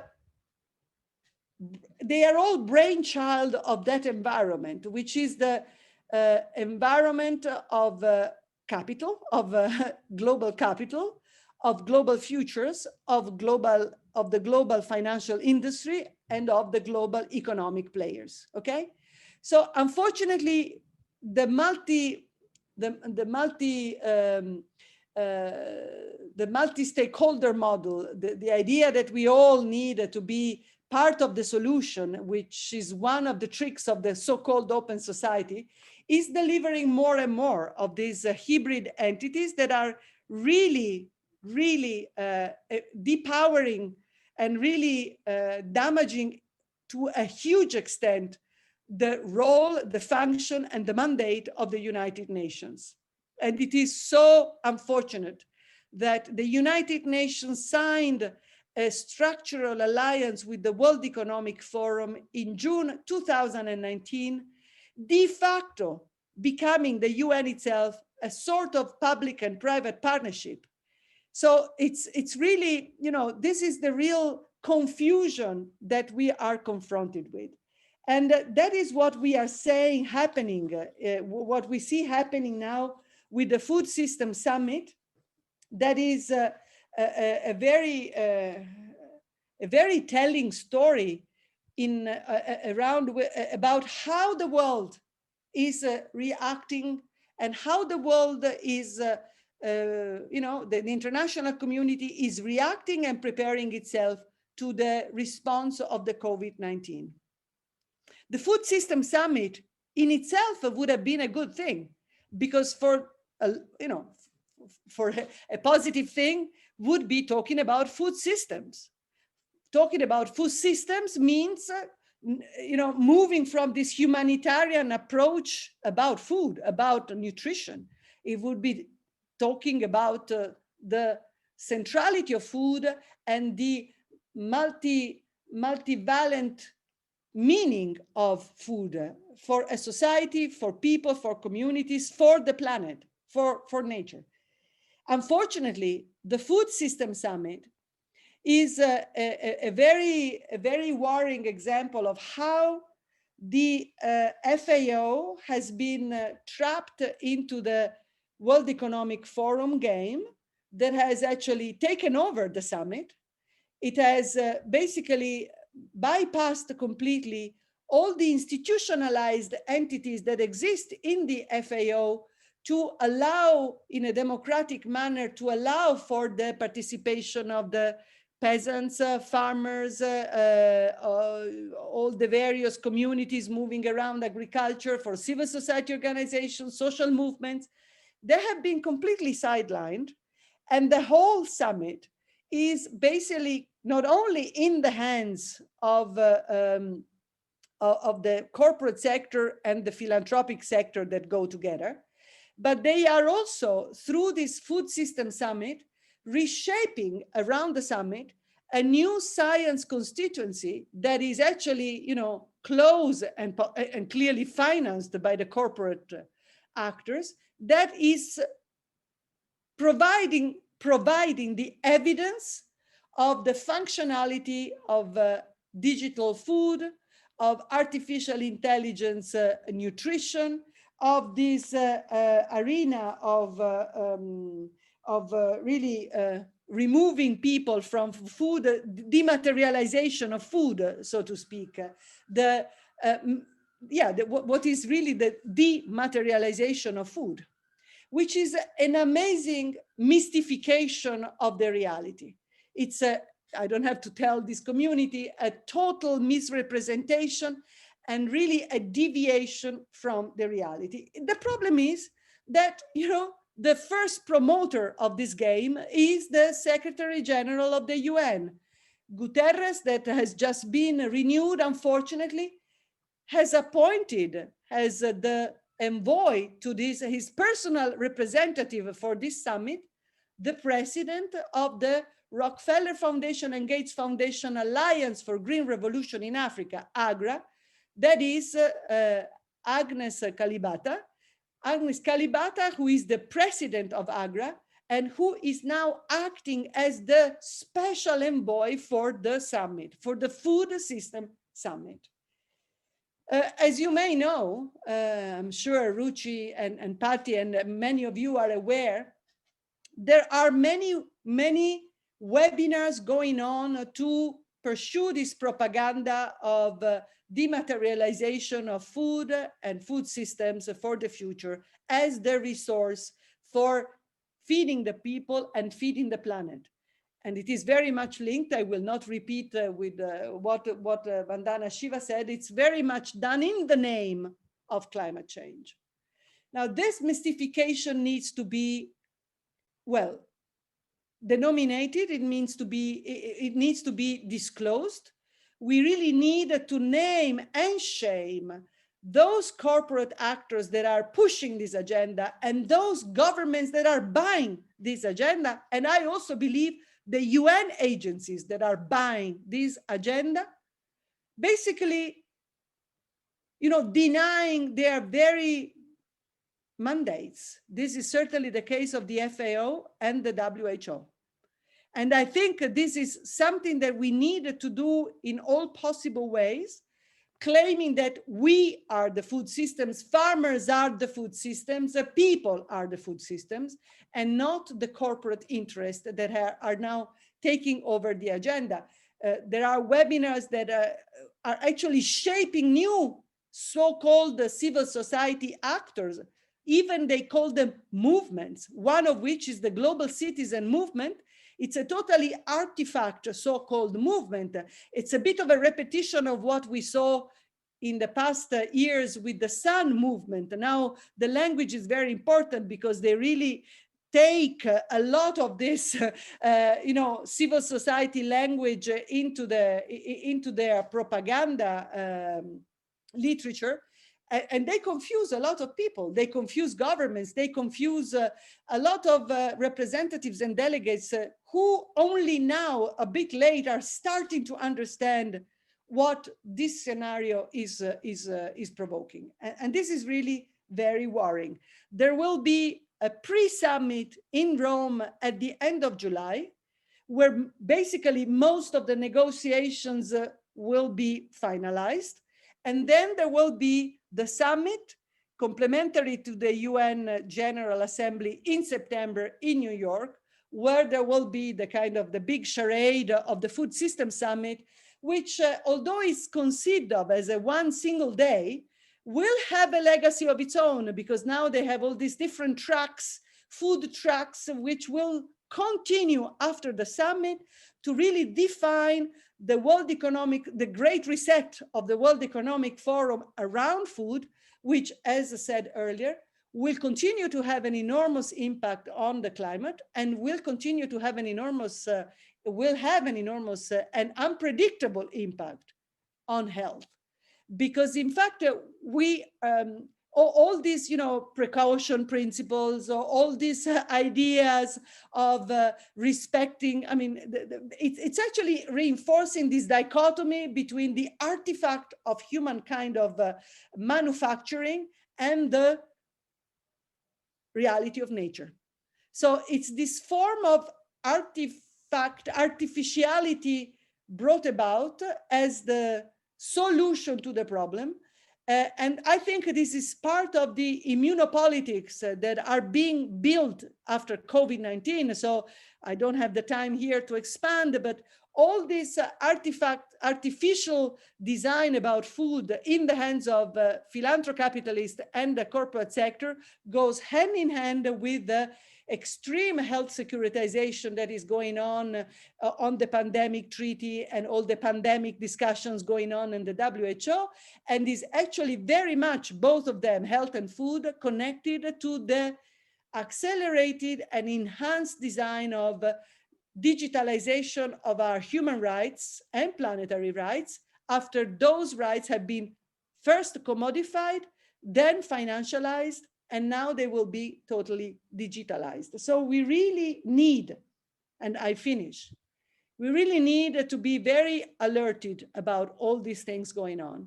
We really need to keep our eyes open and really be sentinels of this governance shift, this governance revolution that is being, counter-revolution that is being conducted, which will continue. I mean, the power imbalance is so much now that we really need to, in a way, understand from the Sami population what to do and how to do things in order to countervail this agenda that is really very powerful. It is really very dominant. But I think we really we need to unite. We need to get the important tools to also recognize the narrative around this. And therefore, I very much like the idea of the glossary about the lies of the billionaires and the truth of nature. I think this is a very fundamental tool that we really need to work on. And we have to completely deconstruct the lies and the hypocrisies and the lies of these masters of the universe that are really the worst dystopic players that we can confront ourselves with, because I mean, they are really a bare handful of people. They are powerful, but they are a bare handful of people. We are the majority. And I think we really have to unite forces generationally across the spectrum of our work, health, finance, food, agriculture, economy, and we really need to work together to realize that we all need to get out of our silos. We really need to consider how whatever we do is interconnected with all the other arenas, and start working together in a more systemic way, because, as I said, this is a syndemic, and philanthrocapitalism is part of this syndemic that we have to fight. That's where the real virus lies, the really nasty virus lies. So I would stop here saying that the problem is the depoliticization of the issues. Many of the problems have political roots and political solutions that we really need to bring back. And second, what we really need to do is to COVID tell us that the big government is important, that public responsibility is important. We really need to go back and claim ambitious policies for the future of our societies and for the future of this planet. So there is a huge amount of important work that we need to do. And by the way, activism and being militant keeps us young and in healthy shape. So that's our best way to conduct our life in resonance with Mother Nature. Thank you. Thank you, Nicoletta. That was brilliant. And you packed a lot and so many connections, which are very important. We cannot talk about climate without talking about food, without talking about health, without talking about the takeover of our governance structures, our institutions. You talked about the imposition of narratives. I mean, that is exactly, one of the big things we have to, that as Navdanya also we work on in terms of how exposing how narratives are being shaped and changing those narratives, working towards the change of those narratives, because, it's these narratives that create, that shape not only how we think about the problems, but also how we form solutions, erasing complexity, erasing the alternative ways of thinking, leaving us with just technology as the only imagined mechanism to solve the problems that this process created in the first place. And exactly, the problem is not technology per se. We all use technology. The problem is elevating a tool. Technology is a tool, and elevating this tool as the end. And finally, the web of all these, it's a nexus of all these players, whether it is big government, big corporations, philanthropies, research institutions, and multilateral agencies that are enabling the continuation of this failed model. Thank you, Nicoletta, for backing a lot. And I will remind that there is a civil society mobilization against the takeover of the Food Systems Summit. There is a mobilization through the civil society mechanism of the Committee on Food Security, and through which many of our organizations are a part, that is mobilizing also on the pre-summit on July in Rome, as well as the summit later in the year. And so we will share more links to this through the chat, but also we will continue, we will be in touch with the transcript of this webinar, but key links for mobilization. I would take a couple of questions, perhaps, Nicoletta, in the meantime. You talked about the takeover of UN agency, but there is a question from Sylvia. Is the UN HR Council supporting or trying to stop this Western model of development? And there's one more question. Could you give us a short insight, if you can, on the Bill Gates nuclear interests and business? Could you tell us how digital agriculture is being pushed and what is the impact? This is something, Selvam, we have also worked on, and we will link some of the work on the digital agriculture. It's also on the Gates to Global Empire report. Maybe you could pick up a couple of these questions. I will very briefly, because then for all the specificity of the digital agriculture, I think you'd better read actually the documents that Navdanya has produced on that. But certainly, we have all believed in the UN, and we all would like to really believe in the UN. And so the big question that we are now confronted with is how can we save the UN from itself at this stage, at this particular moment, in this particular contingency, conjuncture. The UN is trapped. And I totally agree with what Dr. Shiva said earlier. They are really in the hands of the billionaires. They are in the hands of especially now with COVID. I think we really would need to work on this glyphosate story, because, I was participating last week in a webinar with the Brazilian Alliance for Global Health, and which is actually the Latin American Alliance for Global Health. And there was a German guru of global health, Ilona Kickbusch, who was basically saying that the WHO in 2020 has been saved by France and Germany. Because whereas everybody was attacking the WHO and considering, the misery of the WHO, when not fighting against the WHO in the Cold War between China and the US, only some European countries, namely France and Germany, have saved it, because they financed it, because they contributed to some new pathways that are now driving. And that is what I call the construction of the immunopolitics for the future, okay? Immunopolitics has nothing to do with the right to health, really. It's creating a risk society where those big powers can play very well with the right to health of the people and control people's lives just as much as they control people's lives through food, okay? So, and it's in a way part of the parcel that the glyphosate should be preserved. And it's so unfortunate that, this is all happening in the European Commission in hiding, with really not very much transparency, or where you have consultations, public consultations, where of course the power balance is so evident, so clear, that those that provide the money to these organizations are the ones also defining whether glyphosate is provoking cancer or not. So it's a very important story. It's a very intelligent story. We need to work on that. But the UN is varied. So the Human Rights Council has an important, has two treaty routes, two treaty pathways that have been going on for quite some, one has been going on now for 6 years.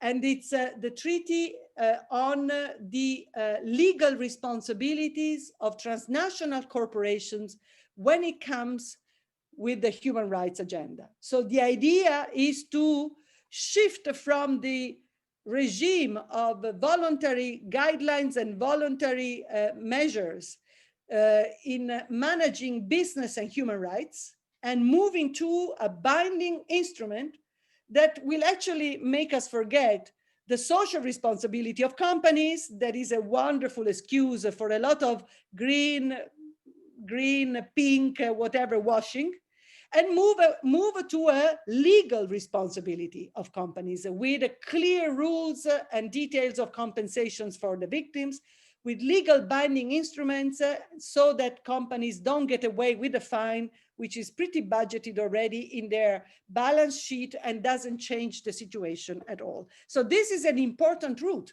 because this is one of the elephants in the room, the legal responsibility, regulating the action of economic players. The second treaty making process, which has been ruminating for about 1.5 years, and which started, actually was launched last week, I think it's crucial. I think it's crucial for this discussion as well. And it's the Treaty on the Right to Development. I'm not focusing on this because my organization is a Society for International Development. But, you know, I think we have to discuss whose development, like whose technology. I mean, technology means many things. In health, for example, you know, technology could be traditional medicine. That's a technology. That is a technology. And it is a very balanced technology. It's a total different approach. It's not an artificial approach of the West considering the body as an artifact. It's a way of conceiving the body as a living being, and therefore having all this epistemology of alignment between the living body of the human being and the living body of nature. So, you know, that's technology. That's what I personally call technology. Whose technology? Which technology? And therefore, we really have to think whose development and which development, because it's clear that the universalization of Western development doesn't serve humanity. It does not. It serves a few. Because of course, what we see today is the devastation. I mean, in the book, it's the classical naivete of Bill Gates. In the book, he accounts, you know, the numbers of people that have increased their standard of living, that are better, and so on and so forth. But in fact, he doesn't seem to be wanting to see the number of people that have fallen into poverty, the inequalities that are the defining feature of today, and how today, even in the North, we see those huge pockets of misery that are to be seen in the South. So, of course, there is no discussion whatsoever of why and who are these pockets of poverty, of misery, in fact, being developed and being produced. That is not at all part of the scene. So to respond to the question about the UN Human Rights Council, I think that is a venue, that is a place that we really have to look at very clearly. I really invite you to read the report of the chair of the Human Rights Council. It was published, I think, a couple of days ago. And it was Michelle Bachelet reports that never have human rights been violated as they have been violated in so many different ways as today, okay? So against Gates' stupid optimism, I think we really need to confront ourselves with the complexity of a reality that is our ground for work. And that is the ground that we really have to take care of and also look after. When it comes to the nuclear interest, of course, Gates thinks that it is possible to, you know, have clean nuclear. Whatever, he wants to clean everything. You know, he wants to have this kind of cleanliness introduced in all the perverse and dirty and extractive technologies that we see. So he thinks he can magically, it's a kind of a whiz kid, it's a kind of a magician of, you know, it's kind of a trickery that he wants to do. He wants to clean everything. So he is so, he's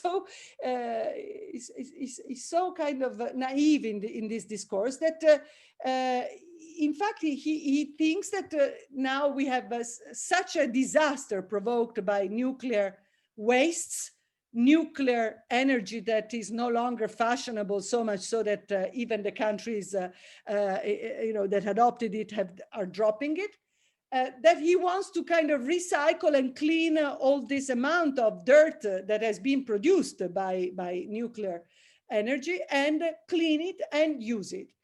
He doesn't say much on how this will be done, and what is the kind of a production chain of a clean nuclear energy. Unfortunately, what I was telling Ruchi the other day is that listening to some of the different webinars that we all listen, the latecomer Gates, talking about climate change and this kind of technofixes that he has in his own kind of mind, is preaching a lot. It should not be neglected the fact that his book has been translated into 97 languages already. His book has been accompanied by a vast communication campaign all over. And in many of these policymakers or experts of academics talks, Gates, with his ludicrous ideas, is continuously being mentioned as a reference. So this is the very worrying concern that we should look at, and we need to deconstruct the work and the narrative that is building. Of course, as a journalist, I'm very, very conscious of words. I think words are important. They shape reality. So we really need to provide a deconstruction with a strong evidence, as Navdanya does very well, about the numbers, the figures, and the facts and the lies that are being constructed in this way. Thank you so much, Nicoletta. I think we will end this session here. And thank you so much for connecting all these issues together. I think, can not just, and this is an endeavor of Navdanya too, not just connecting the issues, but also looking at connecting these various movements. We cannot work in our silos. We say this, but we do need to. So we need to do that connection in our analysis, but also in our action. There are so many comments also in our chat from people with saying, what do we do next? And indeed, we need to connect. And, a large number of these webinars, discussions, but also our events, our core work is to create the platforms to enable deeper collaboration and connection. So we would like to hear from you, your ideas too, on how you would like to connect with us. Of course, we can write to each other, but your ideas for collective action, and we will continue to share our joint campaigns and call to actions on some of these issues. We do not have time for another break, so I'm going to immediately bring in Carla. We have to start the next session. We have, I think, another 30 minutes. Carla will briefly tell us about the e-learning platform that was made jointly with 4 other organizations on looking at the issue of climate change. And of course, Navdanya has worked on the food and climate part of it. And Lena Mek will join us too, who worked with us to create a game on climate, to engage with the youth. And we would like to look at more tools and more innovative tools to engage on this issue. So Lena will come into talk about this game and show us this game. I will hand over to you, Carla, then, and then we'll be back. Hi again, everyone. So after this very important and riveting session, in relation to all of the questions of what can we do and where can we learn more and figure out some more effective solutions and more holistic solutions to our climate crisis, the ClimAlt project has been focusing exactly on this. So the ClimAlt project is an educational project on climate co-financed by the EU within the Erasmus Plus project. And it was carried out by 4 partner organizations, which include ASUD in Italy, DOR in Croatia, Za Zamita in Bulgaria, and Play Agency in Denmark, as well as Navdanya International. And the ClimAlt project's aim was to particularly raise awareness among the youth around these issues of climate change and the various debates, especially focused on promoting youth empowerment by enhancing the critical view of these multiple aspects of climate change, and raising issue on the causes, the effects, and the real and false solutions, both in the global arena and being played out in individual countries, to inspire the youth and all of the participants of the ClimAlt project to become real vectors and actors of change. So we because we understand that an issue as complex as climate change needs a variety of different perspectives and voices, we brought together these 4 organizations from 4 different EU countries, and they each worked on a different issue linked to the climate crisis. So the different themes highlighted were food and agriculture systems, energy, waste, the scientific basis of the climate crisis, and the different policy frameworks that are set up or that are being negotiated in order to mitigate the climate crisis. As part of the overall project, Navdanya International was specifically responsible for the food and agriculture systems aspect of this project. The initial project began in January 2019, and has involved over 130 youth from ages 20 to 30 from a variety of different European countries.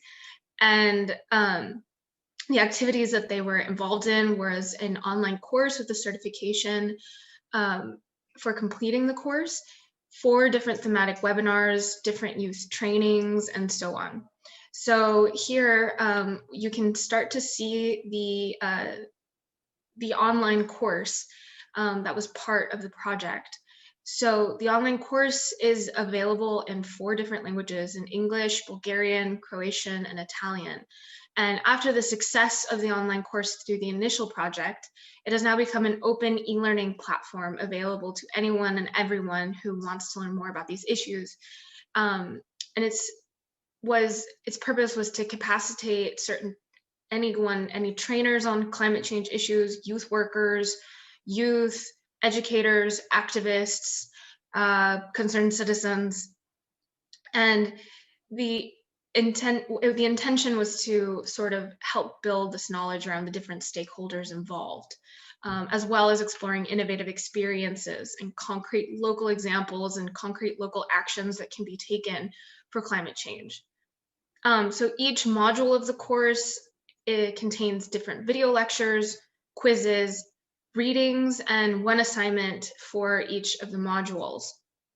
The main topics covered during the lectures include climate change science, energy consumption, food systems, the fossil fuel economy as a driver of climate change, the environmental and socioeconomic impacts, policy frameworks, as already mentioned, international climate agreements and their different negotiations or failures of negotiations, climate justice, circular economy, zero waste, and so on. Each different language version of the course is finalized with a different in-depth 90-minute webinar based on the different best practices of dealing with climate change alternatives. And the webinars provided content on how civil society, as well as public and activist organizations, can proactively contribute to tackling climate change. They were based on also showing concrete examples from projects with an emphasis on solutions and holistic solutions, and specifically covered the interconnections between COVID-19 and climate change, agroecology and climate change, EU funds to achieve energy goals, and practical solutions for domestic heating and cooling systems as well. And again, given the initial success of the course with the 130 youth that were trained and certified, the open e-learning platform was developed and is now available to anyone who is interested in these topics, who was left inspired by this conversation, and who's looking to be able to do more. And here, again, you can learn more about how to expand your knowledge, how to connect with a community of people all kind of working on this issue, and stay involved. We are also available on our ClimAlt Facebook page. Sign up and join the e-course. Please sign up and join our Navdanya campaigns that are actively working on true systemic solutions to climate change. And lastly, as a very special kind of end of our ClimAlt project, the ClimAlt partnership under Play Agency's leadership imagined, designed, and released a game aimed at stimulating youth's constructive outlook towards climate change solutions. The game provides a deeper understanding of the key topics through firsthand experience and experimentation. And this is our global launch of this game. So I hand it over to Lena to share more with us about it. Thank you. Hi, everybody. I am Lena from Play Agency from Denmark. And I'm just going to briefly introduce you the game and also maybe a bit of background and show you how it looks like. It was an interesting process that we went through working on this game, because myself, I'm a game designer, so I'm not an expert in climate change or the solutions to the climate crisis. So I was learning along the way of what is actually happening in the world. And then I was bringing my own expertise in creating playful experiences, in using design to engage people and to get them curious about the subject. And that was one of the biggest things that I think we brought with the game, is that it is enticing people to think more about climate crisis. I just want to say up front, it's not there, because there's different types of games. There can be games that look very deeply into explaining one specific topic, and you really can understand through playing, you can understand what's going on. Our approach was a bit more open and a bit more playful, to more spread the word about what is happening in the world, and especially what can we do about it. So I'm just gonna share my screen. Yeah. So we created a game called Climate Hero Game, Small Actions for Big Impact, and I think that's also the subtitle, Small Actions for Big Impact, is really important, because we are very much aware that these small things that we ask people to do are not going to change the world immediately, but it's small, tiny actions that that get people thinking, get people to realize, oh, actually, even me as a youth, as a 15-year-old, 20-year-old, I can do something. It's not that I'm just, it's just all has to be politicians, it all has to be people with money, it all has to be corporations. I can actually do something and help as well. So if you want to access it afterwards, it's called climateherogame.com. That's the website. And there you can also, of course, read a bit more about it, also see how to play in a way, but I will also explain it to you. So you can go through, we came up with 4 different themes, which was reflecting also the different expertise of the partners of the project, of the ClimAlt project. And it also reflected the 4 aspects of what we feel like is important in addressing different ways of looking at climate crisis. So one was connect with nature, then circular economy, energy and transport, and food and agriculture. And the way it works is that you the way the game works is that you get a challenge from somebody. Originally, it was designed as a card game, so you would actually get a physical card from somebody, and on it you would get a challenge. And for example, one challenge can be plant a seed. So grow a local plant from seed. It can be a herb, a flower, or something else, and then share the fruits of your labor with somebody and give them this challenge. So the idea was for you to get inspired to do this, like just this tiny little small thing, and then move it forward. So give the challenge to somebody else as well. And then on the same card, you also got a link to this website where afterwards you can read a bit further about why is this challenge important. And then also it links to, afterwards it also links to the course itself. And then, yeah, you can also, like, you could also share it in other ways. Yeah, my internet is a bit slow since with the Zoom. So yeah, and so we have very different actions, and it was really interesting to work on that because how do we? There was a very interesting challenge between me as a game designer who really looks into how to engage people, how to make people interested and playful and make them to have fun.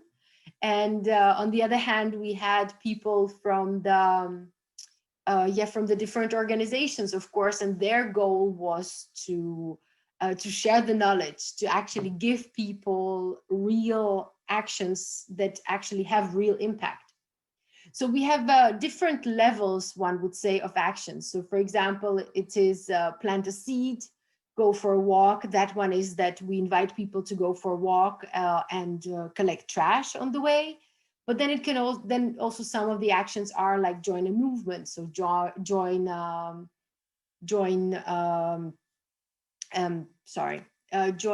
some sort of demonstration, get people to join you as well. Or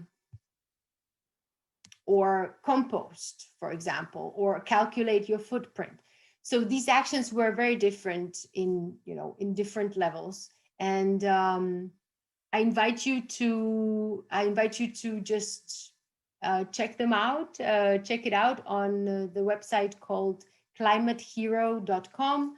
It's as well the same thing as as was with the course. We have it in 4 different languages: the Bulgarian, Croatian, Italian, and English.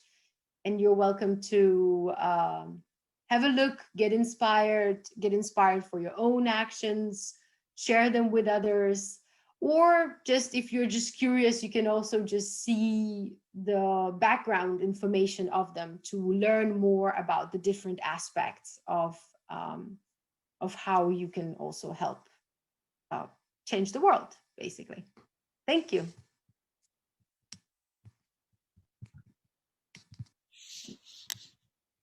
Thank you, Lena, and thank you for taking us briefly through this game. As Lena said, this group and alliance of organizations come from different backgrounds, and Lena, with her expertise in gaming, and this is one of the things that Navdanya is trying to do, is to work at creating hubs, alliances, platforms.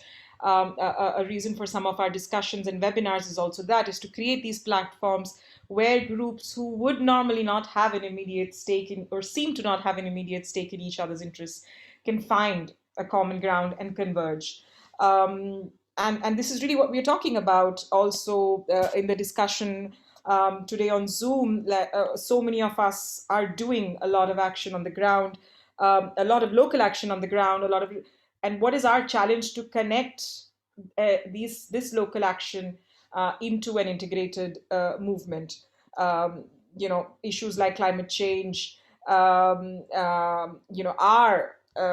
not have isolated causes and effects, and have been caused by a lot of coordinated action by many of the agents that Nicoletta Vandana and we've been talking about, and does require a coordinated global response. So, whether it is through tools like games, like through this course, like through this webinar, and our action, our grassroots work on the ground, we are hoping to create this connected or facilitate the creation of this connected movement. We would love to hear from you more on this. If you have your ideas, Carla shared the Miro board. Let us know if you have other ideas, other suggestions, other feedback. We have some leading questions also on the Miro board. Lena spoke about some of the actions that we have talked about in the game, and we hope through this we could also start and engage in a more critical understanding on some of these actions. What are some of these actions that are talked about by climate change? Is it only individuals? What is the role of the state? What is the role of the government agencies? When we talk about solutions and we talk about actions, what is their impact ecologically? Are they addressing root causes? Are these actions or so-called solutions community owned or corporate controlled? So I hope we can engage with each other more on this and create a longer discussion and joint action. We will be in touch with all of you also on the joint action against the Food Systems Summit. So thank you very much, and thank you to the Navdanya International team. Thank you, Dr. Shiva. Thank you, Nicoletta. Thank you, Lena, for joining us. And thank you to the Navdanya International team, Cristiano, Elisa, Carla, Marion, for putting together this workshop and discussion today. We will stay in touch with you, and you can write to us at info@navdanyainternational.org. And thank you for joining us.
In 1905, the English botanist Sir Albert Howard was sent to India to educate farmers on Western agricultural techniques.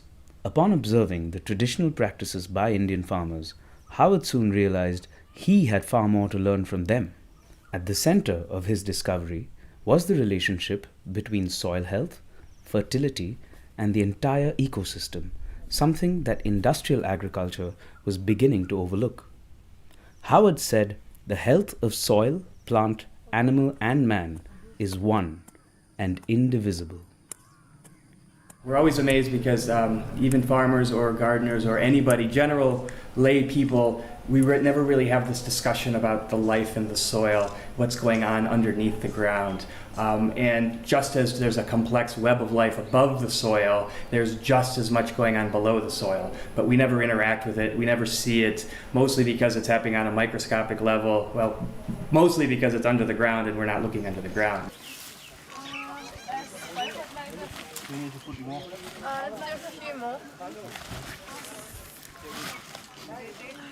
Soil in general is having so many organisms in it, starting from your single cell bacteria, viruses, protozoans, and then you go back, there are mammals are there, in desert soil, snakes are there, rats are there. So all of them are having an ecosystem, that is we call soil ecosystem. Right now you can see a nematode. So this is a microscopic worm that's able to eat a lot of organic material and also smaller microbes and then mineralize them and really help the soil. So add a lot of nutrients to the soil. The nematode is great at nutrient cycling. So we're really excited to see it in the sample today. See another nematode here.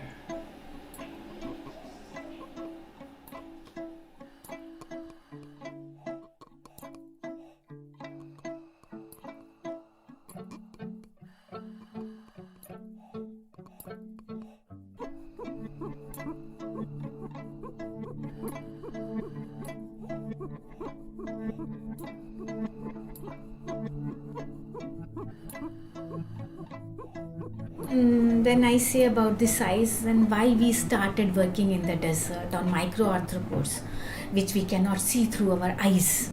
When you see an ecosystem, if you have an idea of ecosystem, what is happening? It is a pyramidal shape in the food chain. For a good soil and healthy soil, you need diversity. Diversity means different kind of organisms. So different kind of organisms will do different jobs.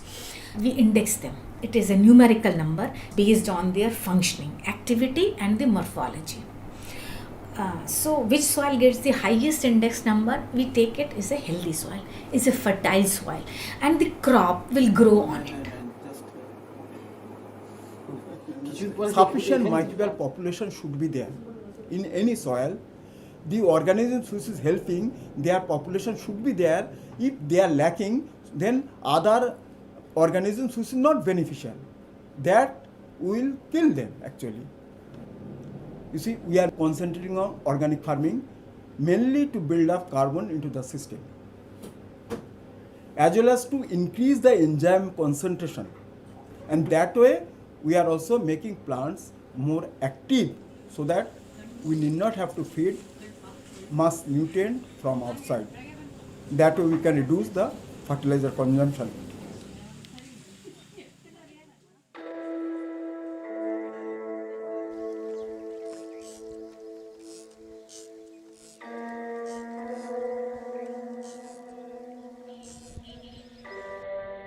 We use chemical fertilizers, agrochemicals. If I say, it will cover your pesticides, herbicides, fertilizer, everything. So what is happening? They ultimately reach to the soil.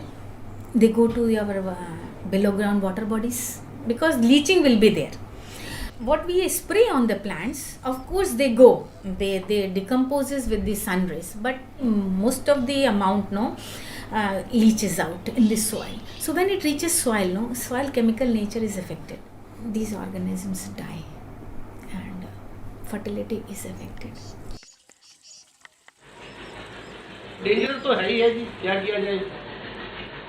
ये लोग सोचते हैं भी अपने benefit के लिए सब कुछ कर रहे हैं। कंपनी तो मीटिंग हुई तो आपको मैं वहां लेके चलूंगा, वो दिखाएंगे भी क्या से ये स्प्रे करते हैं तो क्या फंक्शन होता है, ये करेंगे तो इसका क्या इफेक्ट है।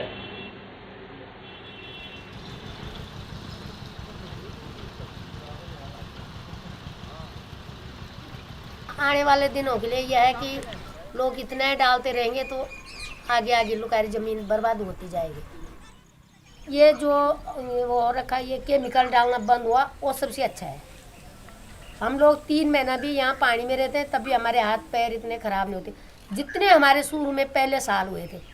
इतनी खुजली हुई, नेगी सर के रात भर चिल्लाता रहा वो पानी में, ऊपर से यूरिया डाई गंदक आई उसने, और कीचड़ में जब रहा तो फिर हमने वो पराती में गर्म पानी करके नमक डाल के उसके पैर रखाया। दूसरे दिन बोला मैं खेत में नहीं जाऊँगा। तब से हम केमिकल कुछ नहीं डालते, और तरह पर हम ये भी नहीं डालते जैसे चूहा मारने की दवाई हो, क्या अनाज में हमारे कितने भी कीड़े लगे बचाते बचाते लगी जाते हैं, क्यों नया भी है पुराना भी है, पर हम कोई केमिकल नहीं डालते। Charles Darwin once wrote of the worm, "It may be doubted whether there are many other animals which have played so important a part in the history of creatures. The worm is at the center of one of the most effective natural processes of soil fertility. Vermicompost is one of several organic techniques that farmers employ to take care of their soil, using the natural resources around them, such as cow dung, bio-waste, and medicinal plants.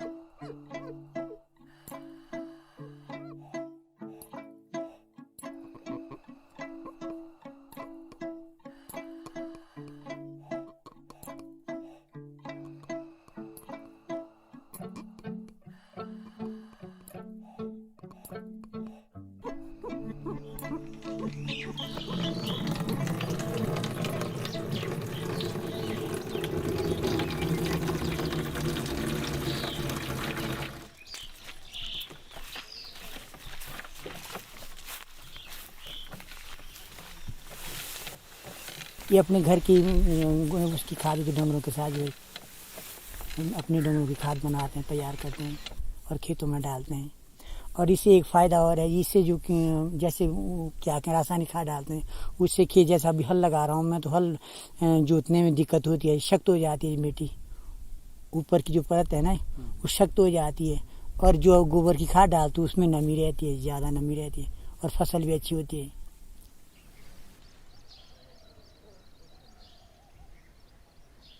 मिट्टी क्या है, क्योंकि मिट्टी को अधिकतर लोग समझते हैं कि ये एक वस्तु है जिससे लिया जाए, बस लिया जाए, वापस कुछ ना लिया जाए। अगर आप विविधता वाली फसलें उगा रहे हैं तो उसमें आपको फसलों से ही सिक्योरिटी मिल जाती है कि एक फसल दूसरी फसल के लिए वापस कुछ नाइट्रोजन दे रहा है, या आयरन दे रहा है, कैल्शियम दे रहा है।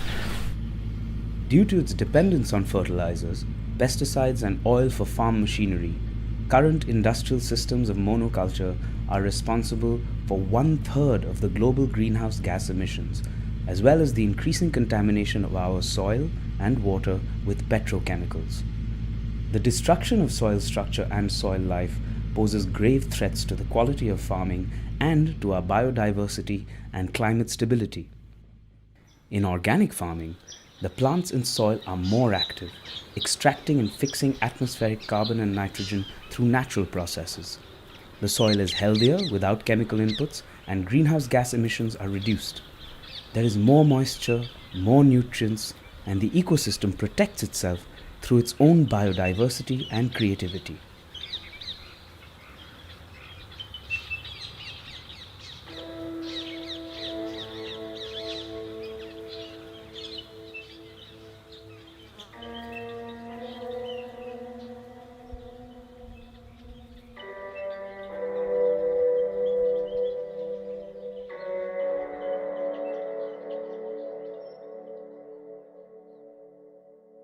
Entire farm is trying to mimic the forest, but also trying to yield not only food but also other materials for not just human beings as well as wildlife, for other creatures. So that is the main aim, where biodiversity serves the purpose of living in harmony with nature.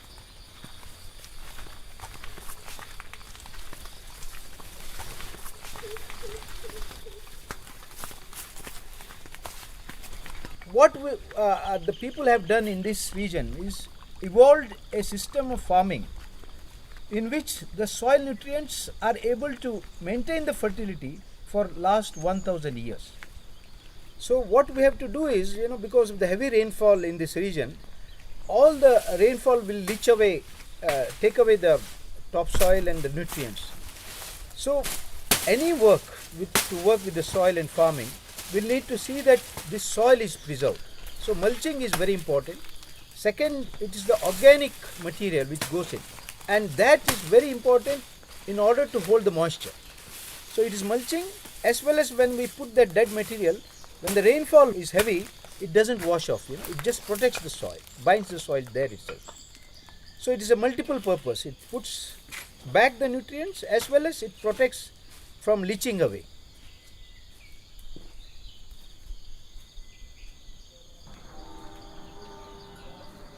मक्की काट दी, तोड़िया बो दिया, उसमें डाल दिया, मटर बो दिया, उसमें डाल दिया, मटर काटी जल्दी जल्दी, फिर उसमें गेहूँ बो दिया, गेहूँ काटे, अब गेहूँ काट के अब फटाफट अब लोग मक्की बो देंगे। तो लोगों की इतनी जल्दी है जल्दी तो हर इंसान सोच रहा है, पर ये नहीं सोच रहा कि आगे हमारा क्या नुकसान है इसमें, ये कोई नहीं सोच रहा।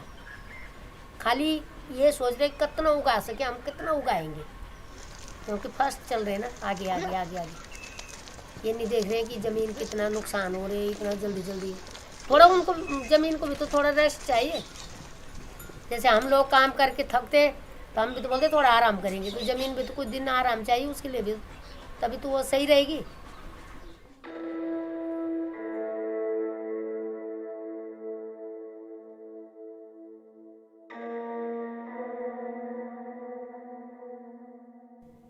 The soil is both affected by and contributes to climate instability. In recent decades, farmland in India has suffered under erratic weather and rainfall patterns, with some regions becoming drier and others wetter and more vulnerable to flooding. This change in climate patterns is also damaging the physical structure of soils. The organic matter is affected, and its balance is crucial to soil nutrition, the amount of water the soil can hold, and the population of soil organisms. In addition, the construction of dams and hydroelectrical projects in close proximity to farmland has left the soil even more susceptible to erosion.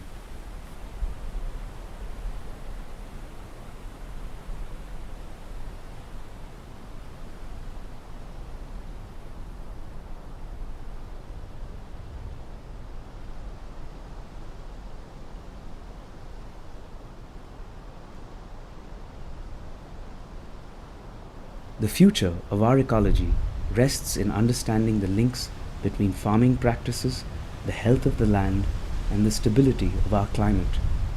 When the same companies responsible for the contamination of soil and corruption of farming practices begin to buy and control soil and climate data, there is the great danger that the manipulation of knowledge will become just another tool for the corporate farming sector. This science and knowledge of the soil must belong freely to those who work on the soil, those who live by it and take care of it.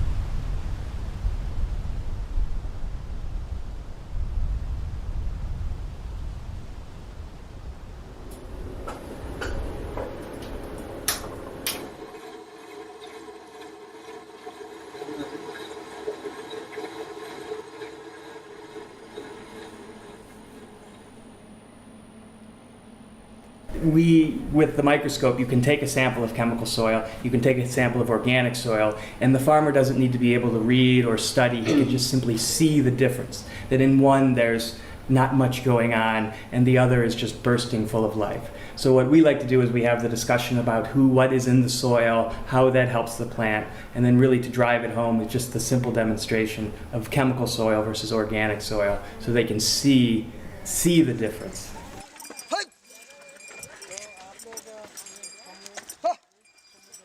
अपन ने जैसे 45 दिन bed लगाया था और bed लगाने के बाद में इसमें बैक्टीरिया छोड़ा, तो बैक्टीरिया ने ये सभी इस टाइप का कन्वर्शन दे दिया अपन को।